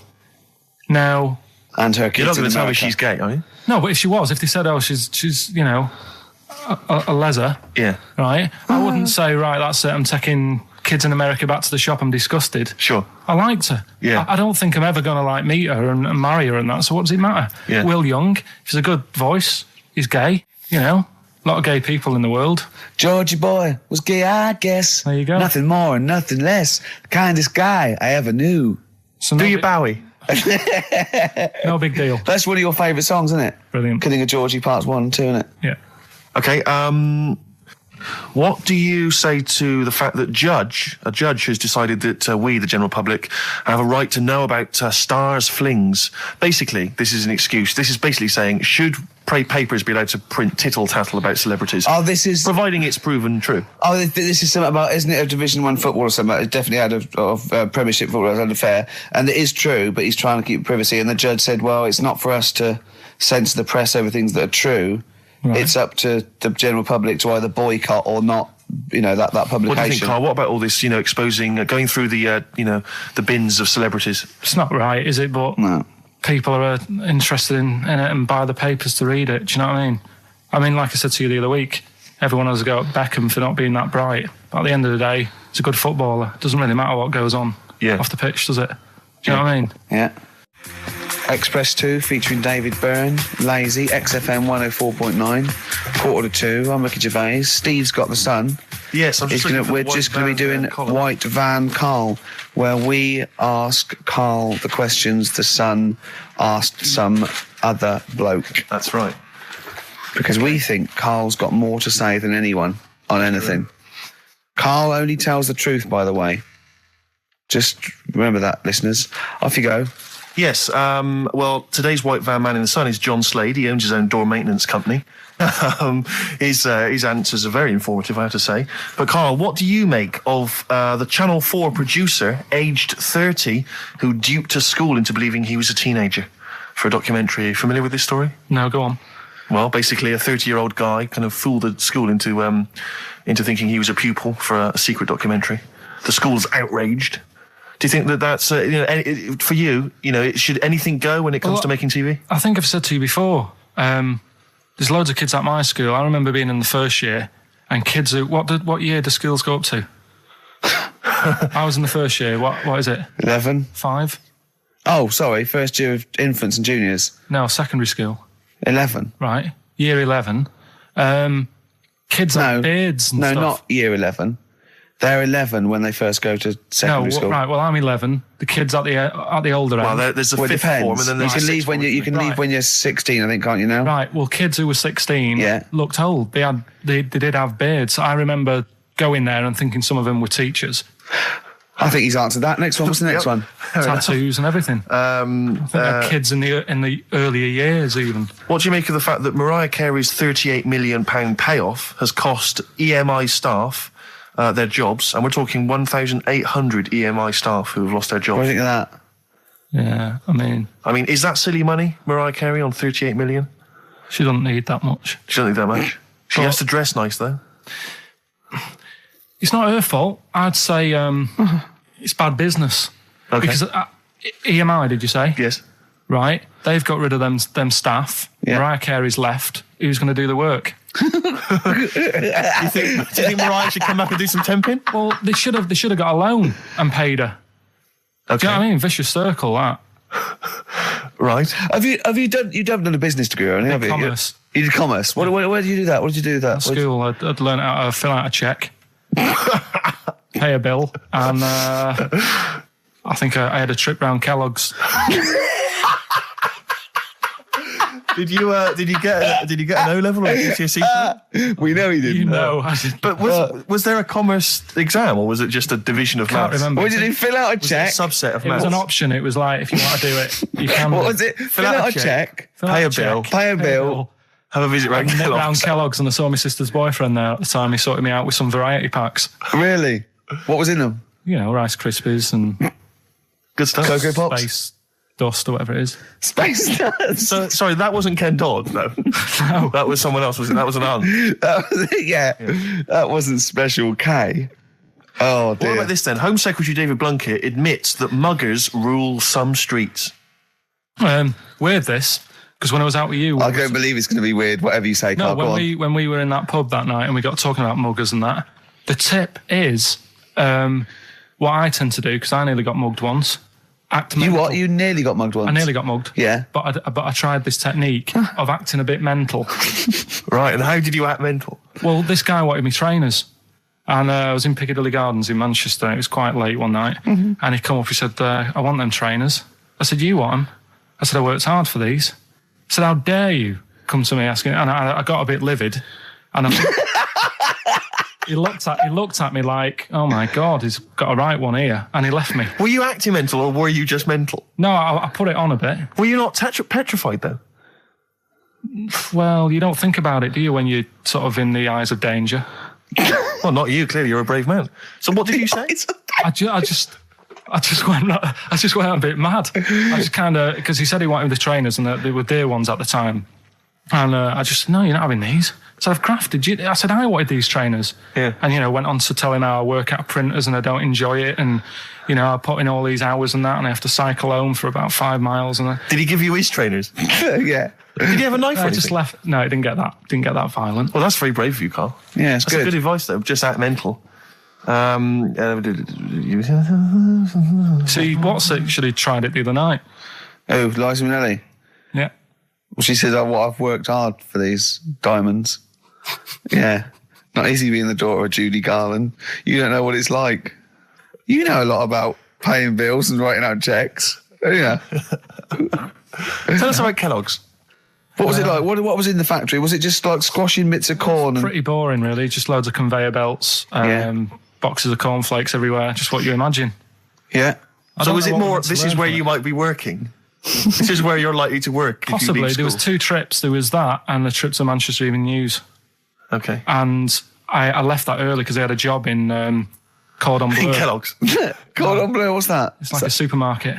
Yeah? And I had to leave the trip early, and the teacher went mad saying they'd thought I'd got lost on the, in the building and stuff. What, you didn't tell anyone? No, because it was like day 2 of working in this supermarket, and I couldn't be late.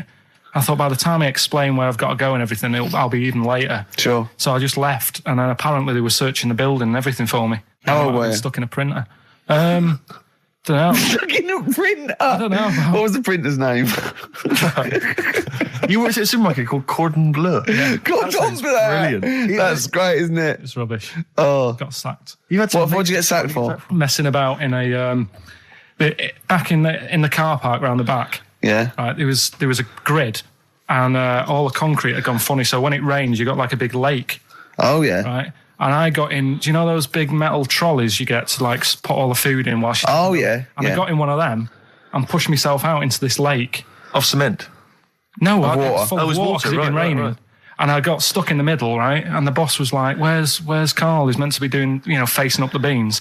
And I was like, and you were stranded in a lake. So someone said, "Oh, I saw him messing about out the back." He came out and saw me stuck in the middle of this lake in a trolley, and he said, "Get back in." I said, "Would you say no? I'm filming sharks." I said, "It's too deep.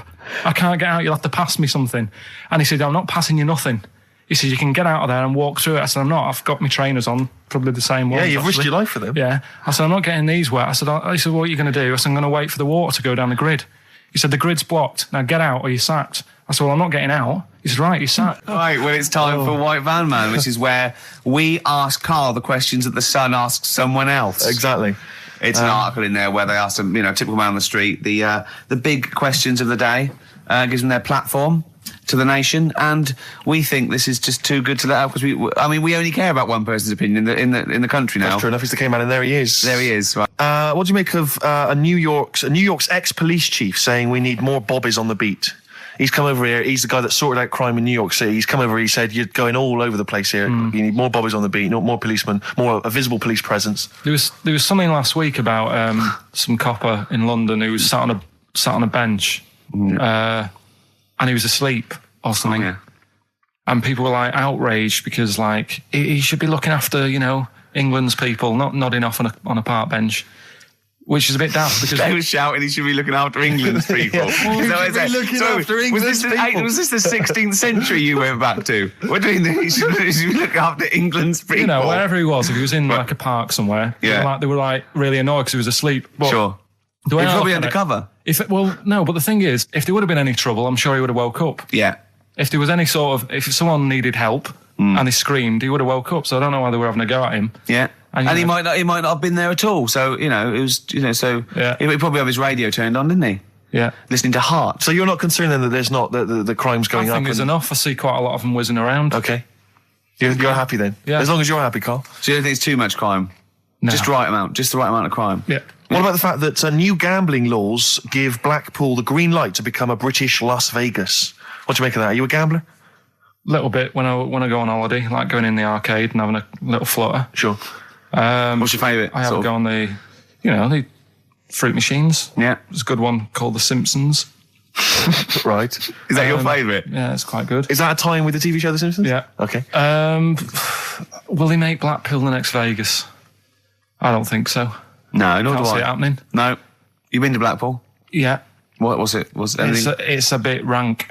Is it? It is a bit rough. Okay. Needs a lot of work doing on it. Yeah. No, that won't happen. Okay. And you're not worried about this encouraging gambling, generally? Gambling's not a vice you're concerned about? If you're a gambler, you're a gambler. Do you know what I mean? If Blackpool isn't done up, they'll go somewhere else to have a flutter. Sure. So it's not going to make any difference. Okay. No. Well, it's time. Whoa. Go on. That time, isn't it?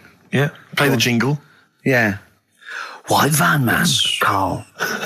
Brilliant. Recorded at great expense, that jingle. Yeah. This is where we just hijack an idea from The Sun, which is White Van Man, where The Sun asks, in this instance, a cabbie by the look of it. Oh, no, a fruit and veg shop owner. Ours is slightly different because The Sun sort of like pick on a perfectly normal member of the public. Exactly. So that's where we've got the upper hand. Yeah. And they ask him about the the hot potatoes. This week, Karl, my first question to you, well, your thoughts, please, on the criticism of the BBC over their coverage of the Queen Mum's death. What do you make of this? You're aware of all the criticism that Peter Sissons asked some probing questions? No, I thought it wore was a burgundy tie. I thought that's it. Yeah, he just it didn't show respect. He just had a burgundy tie on. See that? that's not really not showing respect, is it? No, it's not. You know, you show your respect by sort of doing the news on it, giving her a bit of coverage and showing, you know, Bit of publicity. what a good woman she was or whatever. Yeah. And then you move on to sport news or whatever. Do you know what I mean? Yeah. I totally agree. I don't like the way everything's morbid. I was thinking about it. It's like, you know, the way in birthday cards and that, people always put funny things in them. I think you should save things like that for funerals, for like funeral cards and that, and try and cheer people up at times when they're low. Do you know what I mean? Because on your birthday, you're quite happy anyway, so you don't need someone putting a funny comment in a card. I think, you know, when you send a card... What would you suggest? Well, you know... whoopee cushion, but on the vicar's chair. How would you liven up the funeral? Just little things in the card. I mean, you're just writing stuff like, well, you know, at least you're still alive or whatever. So as you're giving the eulogy... So, that'd be good. So supposing someone's husband's killed in a car crash, you go around with some flowers and a little card, and it says, at least you're still alive. Well, maybe something funnier than that. Well, maybe like if you got up to give the eulogy during a funeral, just wear a pair of comedy tits. Yeah, or those glasses that are eyes on sort of springs. But why has everyone got to be so sad about someone dying? No, what annoys me is that when you see the people on television, they sort of members of the public, and they're crying about the Queen Mother, who was sad when anyone dies, sad when anyone nan dies. She was 102, and it's sort of like I think they should cry. Well, there's a picture in the paper today. I don't understand it. There's a picture in the paper today of various people who were lining the funeral. Kind of route yesterday, and there's a picture of a very young child, maybe sort of 5 or 6, on the arms of her dad, and her head bowed, and it says a young girl there weeps for the Queen Mother. And I was looking at it, and you can tell she's just tired.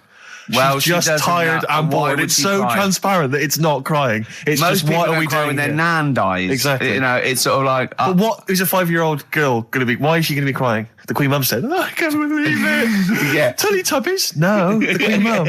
Oh, not the tweenies. No, it's all in a minute. Yeah. It's like, oh dear. I mean, I know. I'm sure, I don't know much about her. I don't know if she was a great woman. And obviously, it's always sad when someone dies. But it's interesting that there was a lot of tourists in that long line of people that are now queuing for hours upon hours to see her dying in state. Because it's clearly just people who want to be a part of history. Must be gutting if you're over from Sweden and you find out that the Queen Mum's died. Oh, you must be devastated. You probably don't want to carry on with your visit. Exactly. Really. Okay, listen, Carl. I think we've covered that. What do you make of the? What do you make of the first genetically modified baby? Oh, are you worried about this? Do you know what did they do? What? Let me see what it says here. Isn't it just choosing the eye colour? Well, this is the concern, isn't it? That in the future you'll be able to decide whether it's a boy or a girl, how intelligent it is, what it looks like, is it handsome, is it ugly? Obviously, no one will choose an ugly baby, and so on and so on and so on. And so it means that where will it lead? Where will it end, Carl? Are you concerned? I've thought about this a lot. What will us three look like in the future if they're being, genetically modified, beautiful people? What will we be like? How will we be considered in society? True, yeah. But we've talked about this before, haven't we? About the cloning thing. Yeah, that's a bit weird. Yeah. But I don't think it matters because at the end of the day, right, you might look like some other kid, but it's the way you're brought up that will change your features and the way you are, your personality. If you lie, you get a long nose, don't you? Well, no, but listen, right, because I remember when we, I was growing up on this estate. This is going to be good. Go on. No, it's not. It's just an example of how this doesn't work. Go on. So we don't need to worry, sort of thing. Sure. Right? Okay. So I'm growing up on this estate, and there was this woman about 4 houses down, right, who's a bit rough. All right. Didn't fancy her. Oh God, no. Right, but she had a baby. Well, tell me about her first. I'm interested in this woman. Why was she? It was a very. So like a man in a dress. I mean, I didn't grow up in a posh house or anything. And I'm not saying that if you live in a bit of a rough house, you're a bad person. What did she look like? But anyone can tattoos, clean up. Looked like Tony Green with a fag on. They didn't clean up much, right? Oh. Which even if you've not got a lot of money, you can still try and make the place look nice. Yeah. Right. But she didn't, and a kid used to take a horse into the house. Sorry. Whoa, Neddy. What do you mean a kid used to take a horse into the house? Where did he get a horse? Must have nicked it from somewhere. Must have done. You've seen a horse in it? No. What, is that from outside the saloon round the corner? Yeah, was it just tied up with a bit of lettuce? Right. Oh, that's great. Did Big Jake come looking for it? I'd been out. Oh. So let me get this. This was before the lynching stopped or after?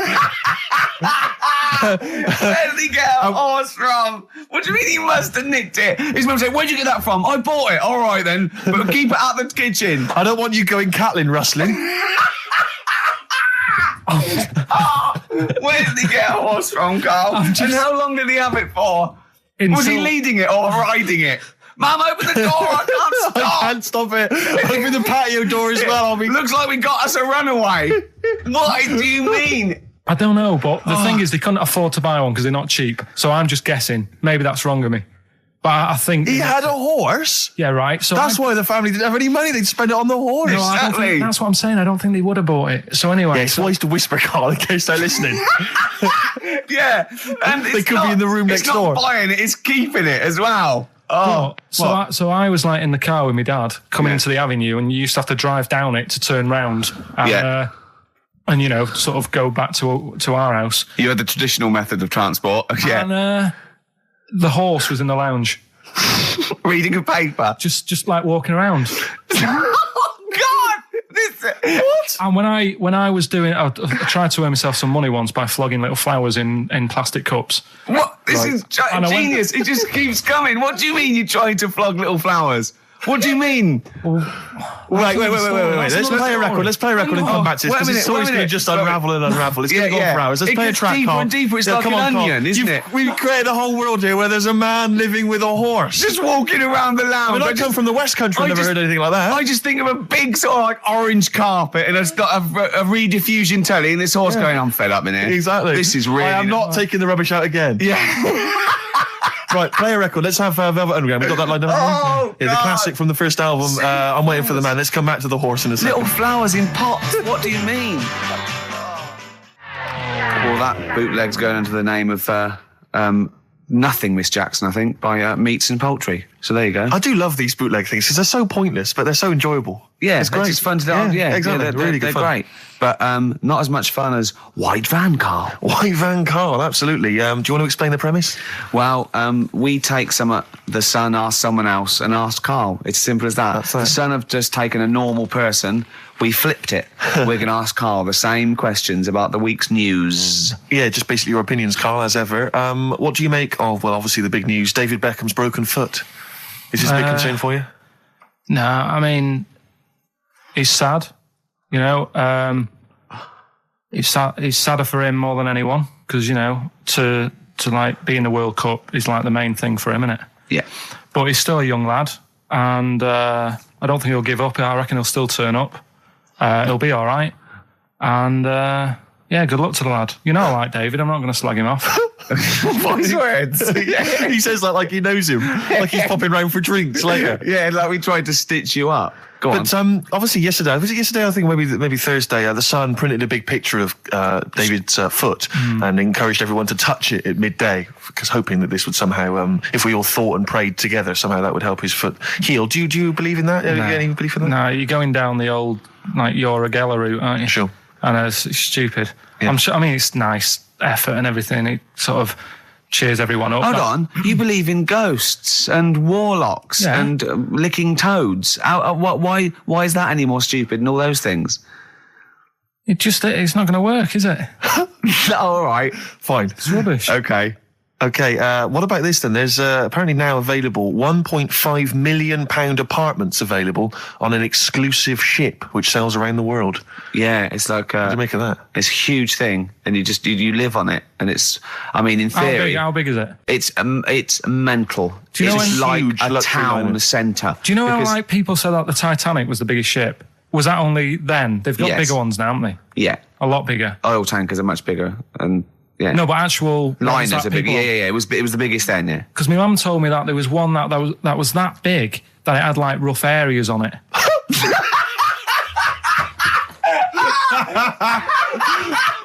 Oh God!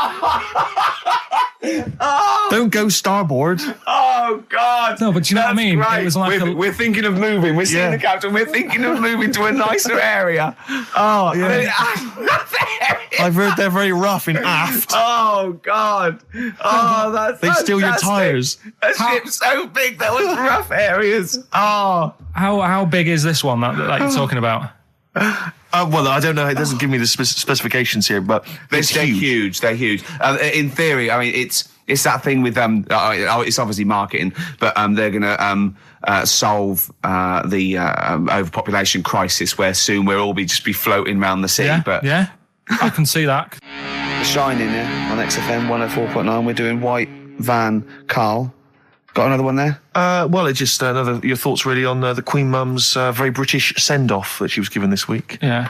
What do you make of all those people queuing up to see her? Did you think that was incredible? Right. Well, what we said last week, there was I don't quite understand why there was so many people there who were like getting really upset. Do you know what I mean? Really upset, crying and stuff. And you can lose someone who's like related to you, and you don't cry like that. You sort of sit there and you think back to what you did with them and stuff, and then that's it. But the queue thing, wasn't it like miles long and stuff? Yeah, it was. Yeah. Right. I was sat watching this with Susan. 12 hours queuing. Yeah. It never got to 12 hours. It did, but that was the estimated time. No, but how long is a queue when they're just like, walking along? Think how far you can sort of like, stagger in 12 hours. Incredible. It's been ridiculous. Yeah. But again, if they want to do that, it's their time and that, isn't it? And it was at the weekend, so they could have, it's not as if they got out of work to do it. No. I mean, they used their own time, so good on them. But I thought, right, what they could have done, remember when I studied Che Guevara? Yep. Yeah. Right? And don't be offended by this, it was just an idea, because they did it with Che Guevara. Remember when they cut him up? Yes, they cut him up, yeah. What was the reason for cutting him up? Well, they cut up Che in order to try and... you told us that they were going to send bits of his body to Fidel Castro and various other people, wasn't that right? As a warning, wasn't it, though, to all the people, like, one to... Yeah, my understanding was that they cut him up in order to... so they could bury him in different places, so that there'd be no shrine. There'd be not one place that you could go to in order to sort of make him into a martyr. A little bit like that. I've like... I can vaguely see where this is going. 6 queues, and it's like, number 1... You can, go and pay respect to her head or whatever. Oh, God. No, but I just was thinking the way of speeding it up. I'm not having a go. I'm not, because they haven't done it, so it doesn't matter. God. But they did it with Che Guevara. Yeah. Everybody would have felt like they've got close to her. And it would have speeded it up. No, I mean, but I can understand. Can I just say that genuinely, Karl is not being disrespectful here. This is his best idea to cut down the queues. So don't phone in. He's not suggesting we should have done this. He genuinely is. But I mean, he's not doing it to be nasty or wacky or he thinks this is a good idea. So can I just throw a thought at Che Guevara, who was like a powerful man, he did a lot for the world and what have you. Yeah. And have you heard that? I feel slightly responsible for this, because have you heard of the quote, a little knowledge is a dangerous thing? Yeah. Okay. Steve, next one? No, just a very quick question. I can understand those that have queued for 12 hours to see the head. I'd be a little bit annoyed if I got there to find a toe. I'll tell you what, though. I'll tell you what they could do without chopping her up. They could put about 9 queues. Each could see each hip she had. That's true enough. Because she's had about 9 of them. Yeah. So it'd just be, if you want to see the whole body, it's a 12-hour queue. If you just want to see a couple of the hips. Here's another suggestion for you, I just thought, right? What? Instead of everyone queuing to see her, why not put her on a trolley and wheel her past everyone else? Running. So you could have some students on Rag Week. They could combine it, like when they're always pushing a bed. They could just run it along the queue. No, that'd be fantastic. That'd be disrespectful. Right, as opposed to the chopping up. So sure. No, right. But just an idea. Just I apologise now. Anyone's offended. Anyone offended, I'm sorry. But Okay, we just do White Van Karl then. This is your opinions. You can't be wrong on this, can you? There's no right or wrong answer here. Okay. Right. But so this is where we ask Karl his views on the big news stories of the week. Basically, we've stolen an idea from the Sun newspaper, and so this isn't cruel, this programme, is it? Oh, I don't think so. Picking on me. It's not, is it? It's weird because a few people have said, "Oh, you're picking on me." It depends how you look at things, doesn't Sure. it? Yeah, but you do like it. We could look at it like it's a laugh, so it's not a problem for us. We like you. You're our favourite. Yeah. I'm going to say thing in the world, but I don't mean that, in a derogatory way. No, I'm cool with it. Yeah? Yeah. Right. Okay. So your views, please, on the fact that attitudes are changing to the possible marriage of Charles and Camilla. Oh, what do you think of that? The roars at the moment, because the recent tragedies are apparently high in the polls, and people are coming around to the idea of Charles and Camilla getting hitched. What's your thought? Whatever, really. I mean, if they're happy with it. The thing that comes out of it most is it just goes to show, right, that there is someone for everyone. Just because, I mean, no disrespect to Camilla, I'm not a good-looking person either, but she isn't a stunner, and yet she's gone and picked up a royal. Right? Yeah. So I think it's good for things like that to happen, because it cheers you up. Do you know what I mean? Gives you a bit of hope. Thanks, Carl. So yeah, it's good. You know, if they're happy, if anyone's happy, it's a good story, isn't it? Yeah. You know what I mean? Yeah. You know, he's had a bit of bad luck, and now he's got someone else in his life. So. While he's doing this, I'm just doing a list of questions to ask him what he thinks of things in the world. Is that all right? Yeah, no problem. Okay. Okay, what about this then? Are you disappointed by the nation that a third of us are apparently unaware of St. George's Day? 23rd. Is St. George's Day the one with the snakes that we've talked about? No, that's... Are you one of that third, do you think? St. George is the patron saint of England who killed the dragon. Yeah, I mean, there's too many of these days, isn't there? That's the problem. If you make it a bit more special, like Christmas, so you buy presents and that for each other, then people will remember it. But there's so many of these days with Easter and Pancake Tuesday and all that. So it's not surprising. I think as time goes on, we'll find that a lot of these days will just disappear because, you know, people are busy. There'll be new ones, won't there? Right. White Van Karl. White Van Karl.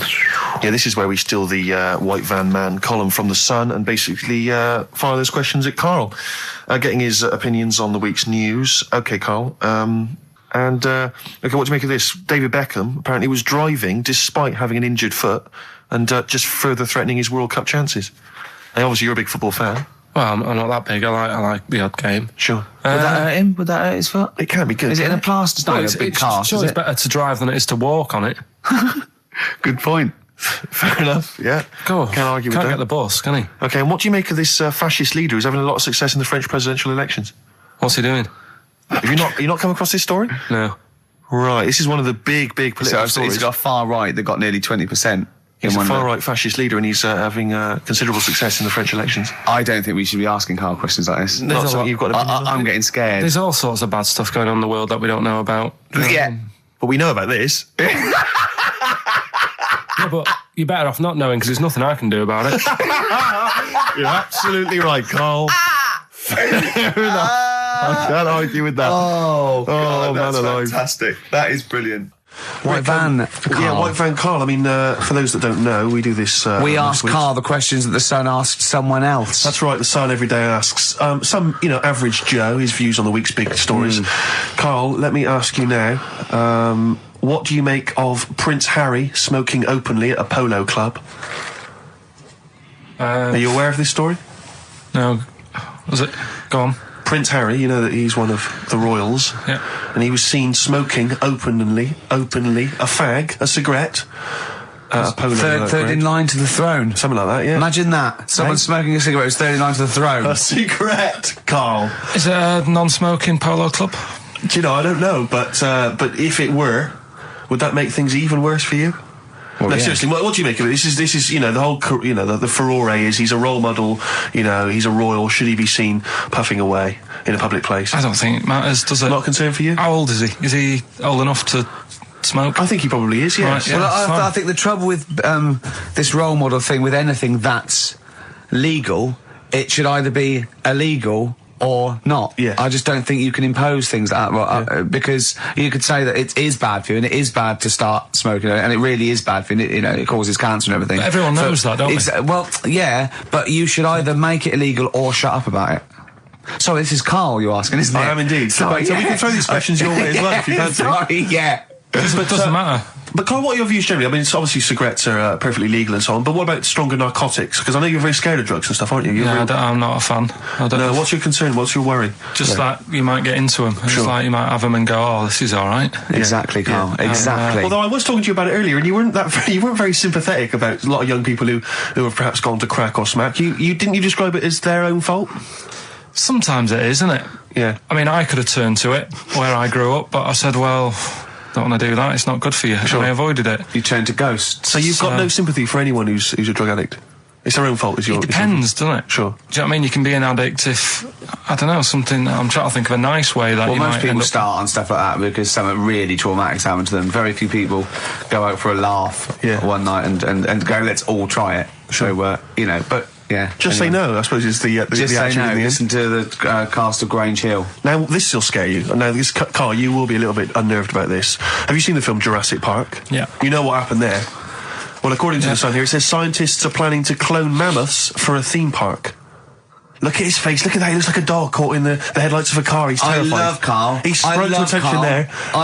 Is that the best news you could have? Man moths.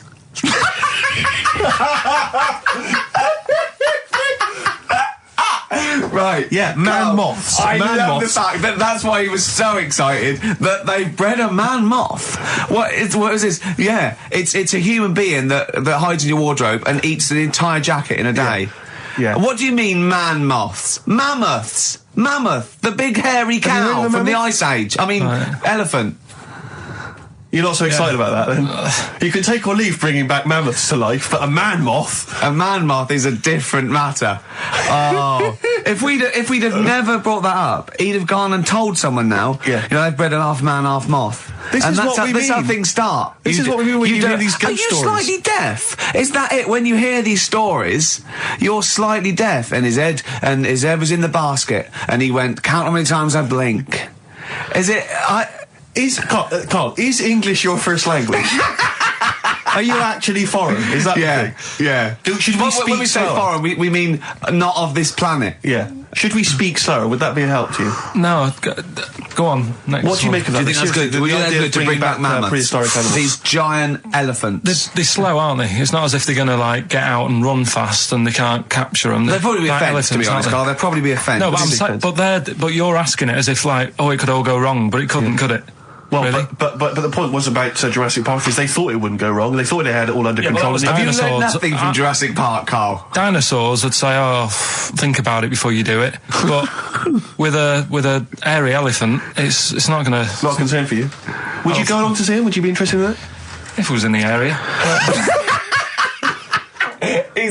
He's great, isn't he? I'd love a queue, Nothing right? impresses No, him. but what I'd like to do is Carl sitting like Yoda in a little cave, and I'd just like to see people like Tony Blair and Stephen Hawking's in a queue, and they go and say, "Carl, got a bit of a problem." And thinking of cloning a man and a moth. Problem? Not an issue. No, if I'm in the area, I might cruise around and have a look at it. Otherwise, just don't send it near my clothes. Oh, that's fantastic. So it's just for a second.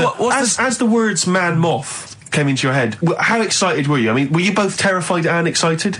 For the moment when you thought that they cloned a man and a moth. I pictured What kind of face did he have? Did he have the moth's head or was it a man's head? just a little man head. Right. What was his face? What did it look like? He just was like a bit shocked. Perplexed. Yeah.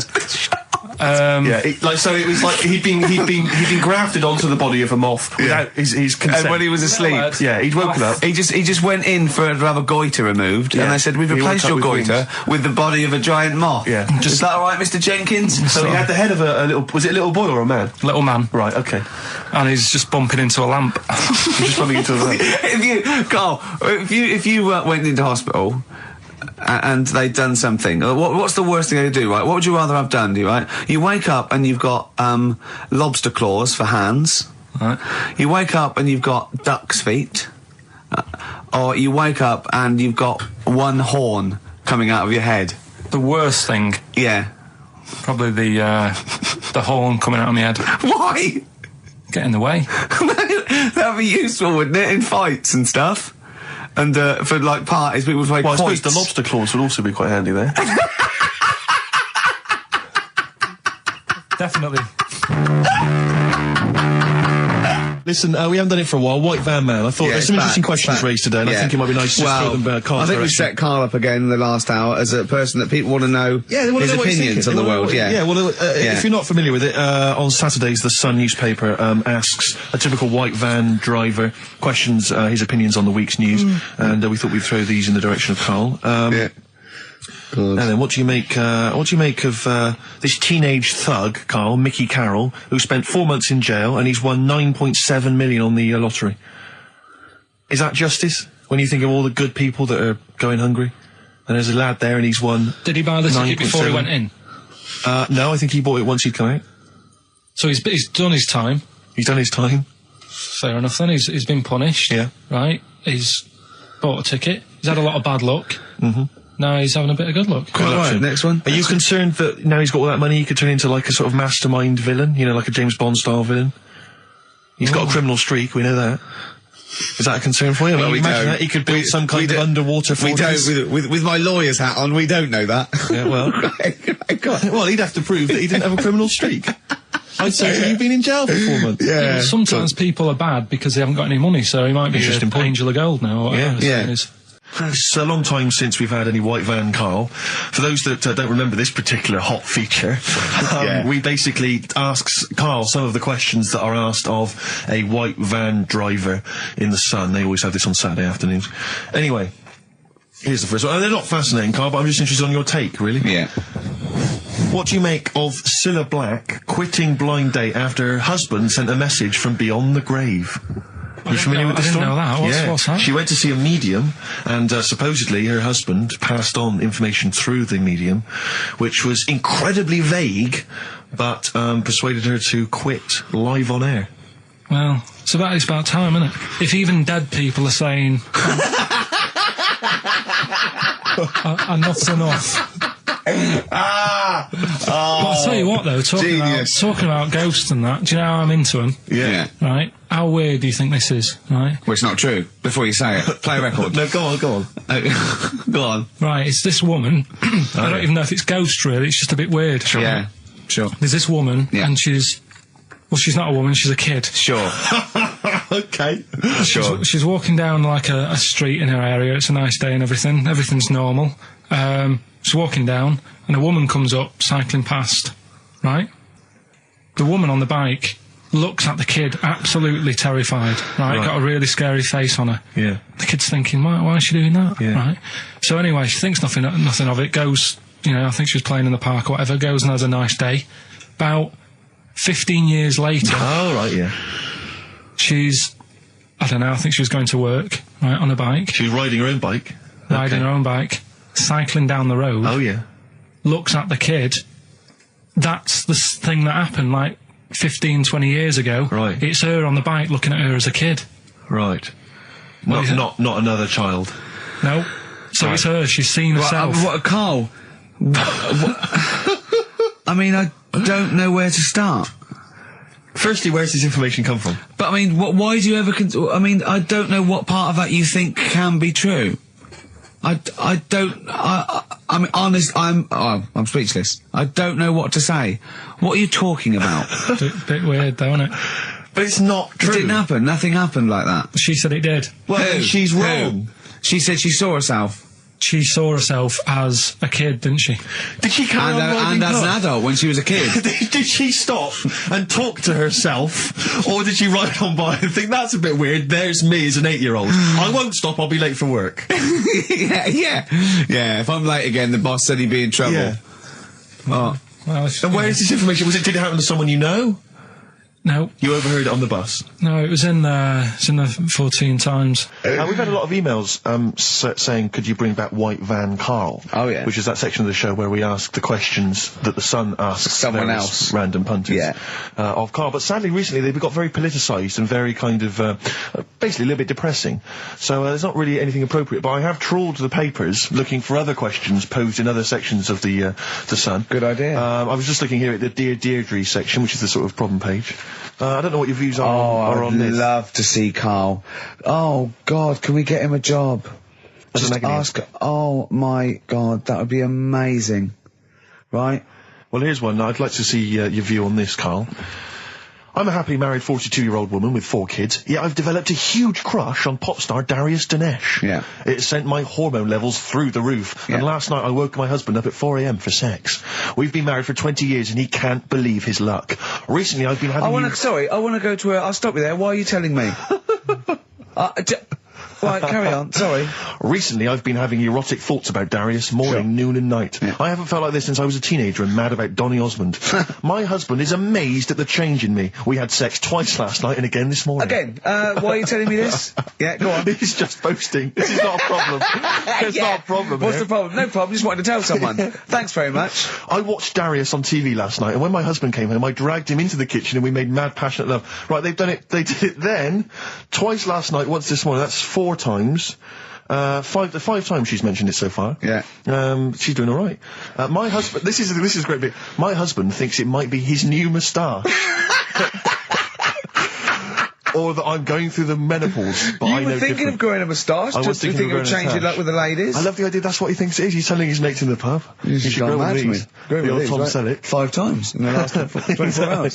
Hooray for sexy Darius. So, what do you make of that then? What are your views on that? Hold on, though. If that bloke is reading that paper, that narrows it down It's a gotta bit. be, yeah. Who else did he know? His wife likes Darius. He's had sex 5 times that night, and he grew a new moustache. He's thinking, I wonder if that's me. Maureen. Yeah, go on. But what's your concern? Because I'll tell you what her problem is. She's worried that, the reason that she's now kind of overly excited and she's having this great sex with her husband is because she's actually fantasising about someone completely different, younger. She's having these wayward thoughts, isn't she? She's a bit concerned about that. What's your concern? What are your thoughts? I reckon she's going to start shoplifting soon, coming out in hot flushes. Go on. Just, they're both happy, aren't they? He's getting what he wants. She's happy. I'd say, yeah, whatever, get on with it. Do you think that she should confess? She wants to be honest with him. I wouldn't, because not that many fellas like Darius. Right. So if you're sort of thinking, oh, she'd rather have him than me, I don't What do you think Darius would think of this? He'd probably be happy with that. I mean, What would you do if you got loads of phone calls, right, from women going, Carl, whenever you're on the radio, I just have to do it. I just have to do it. Your voice makes me... I'd say, right, well, it's all right. I'd be happy with that. Would you? Yeah. I mean, just in case anyone is doing that. What would you do to sort of like egg them on a little bit to help them out? What do you think? What sexy things would you say? What do you think is your quality? What do you think people would find, pretty horny about you? Is it your sort of mank wine, do you think, that?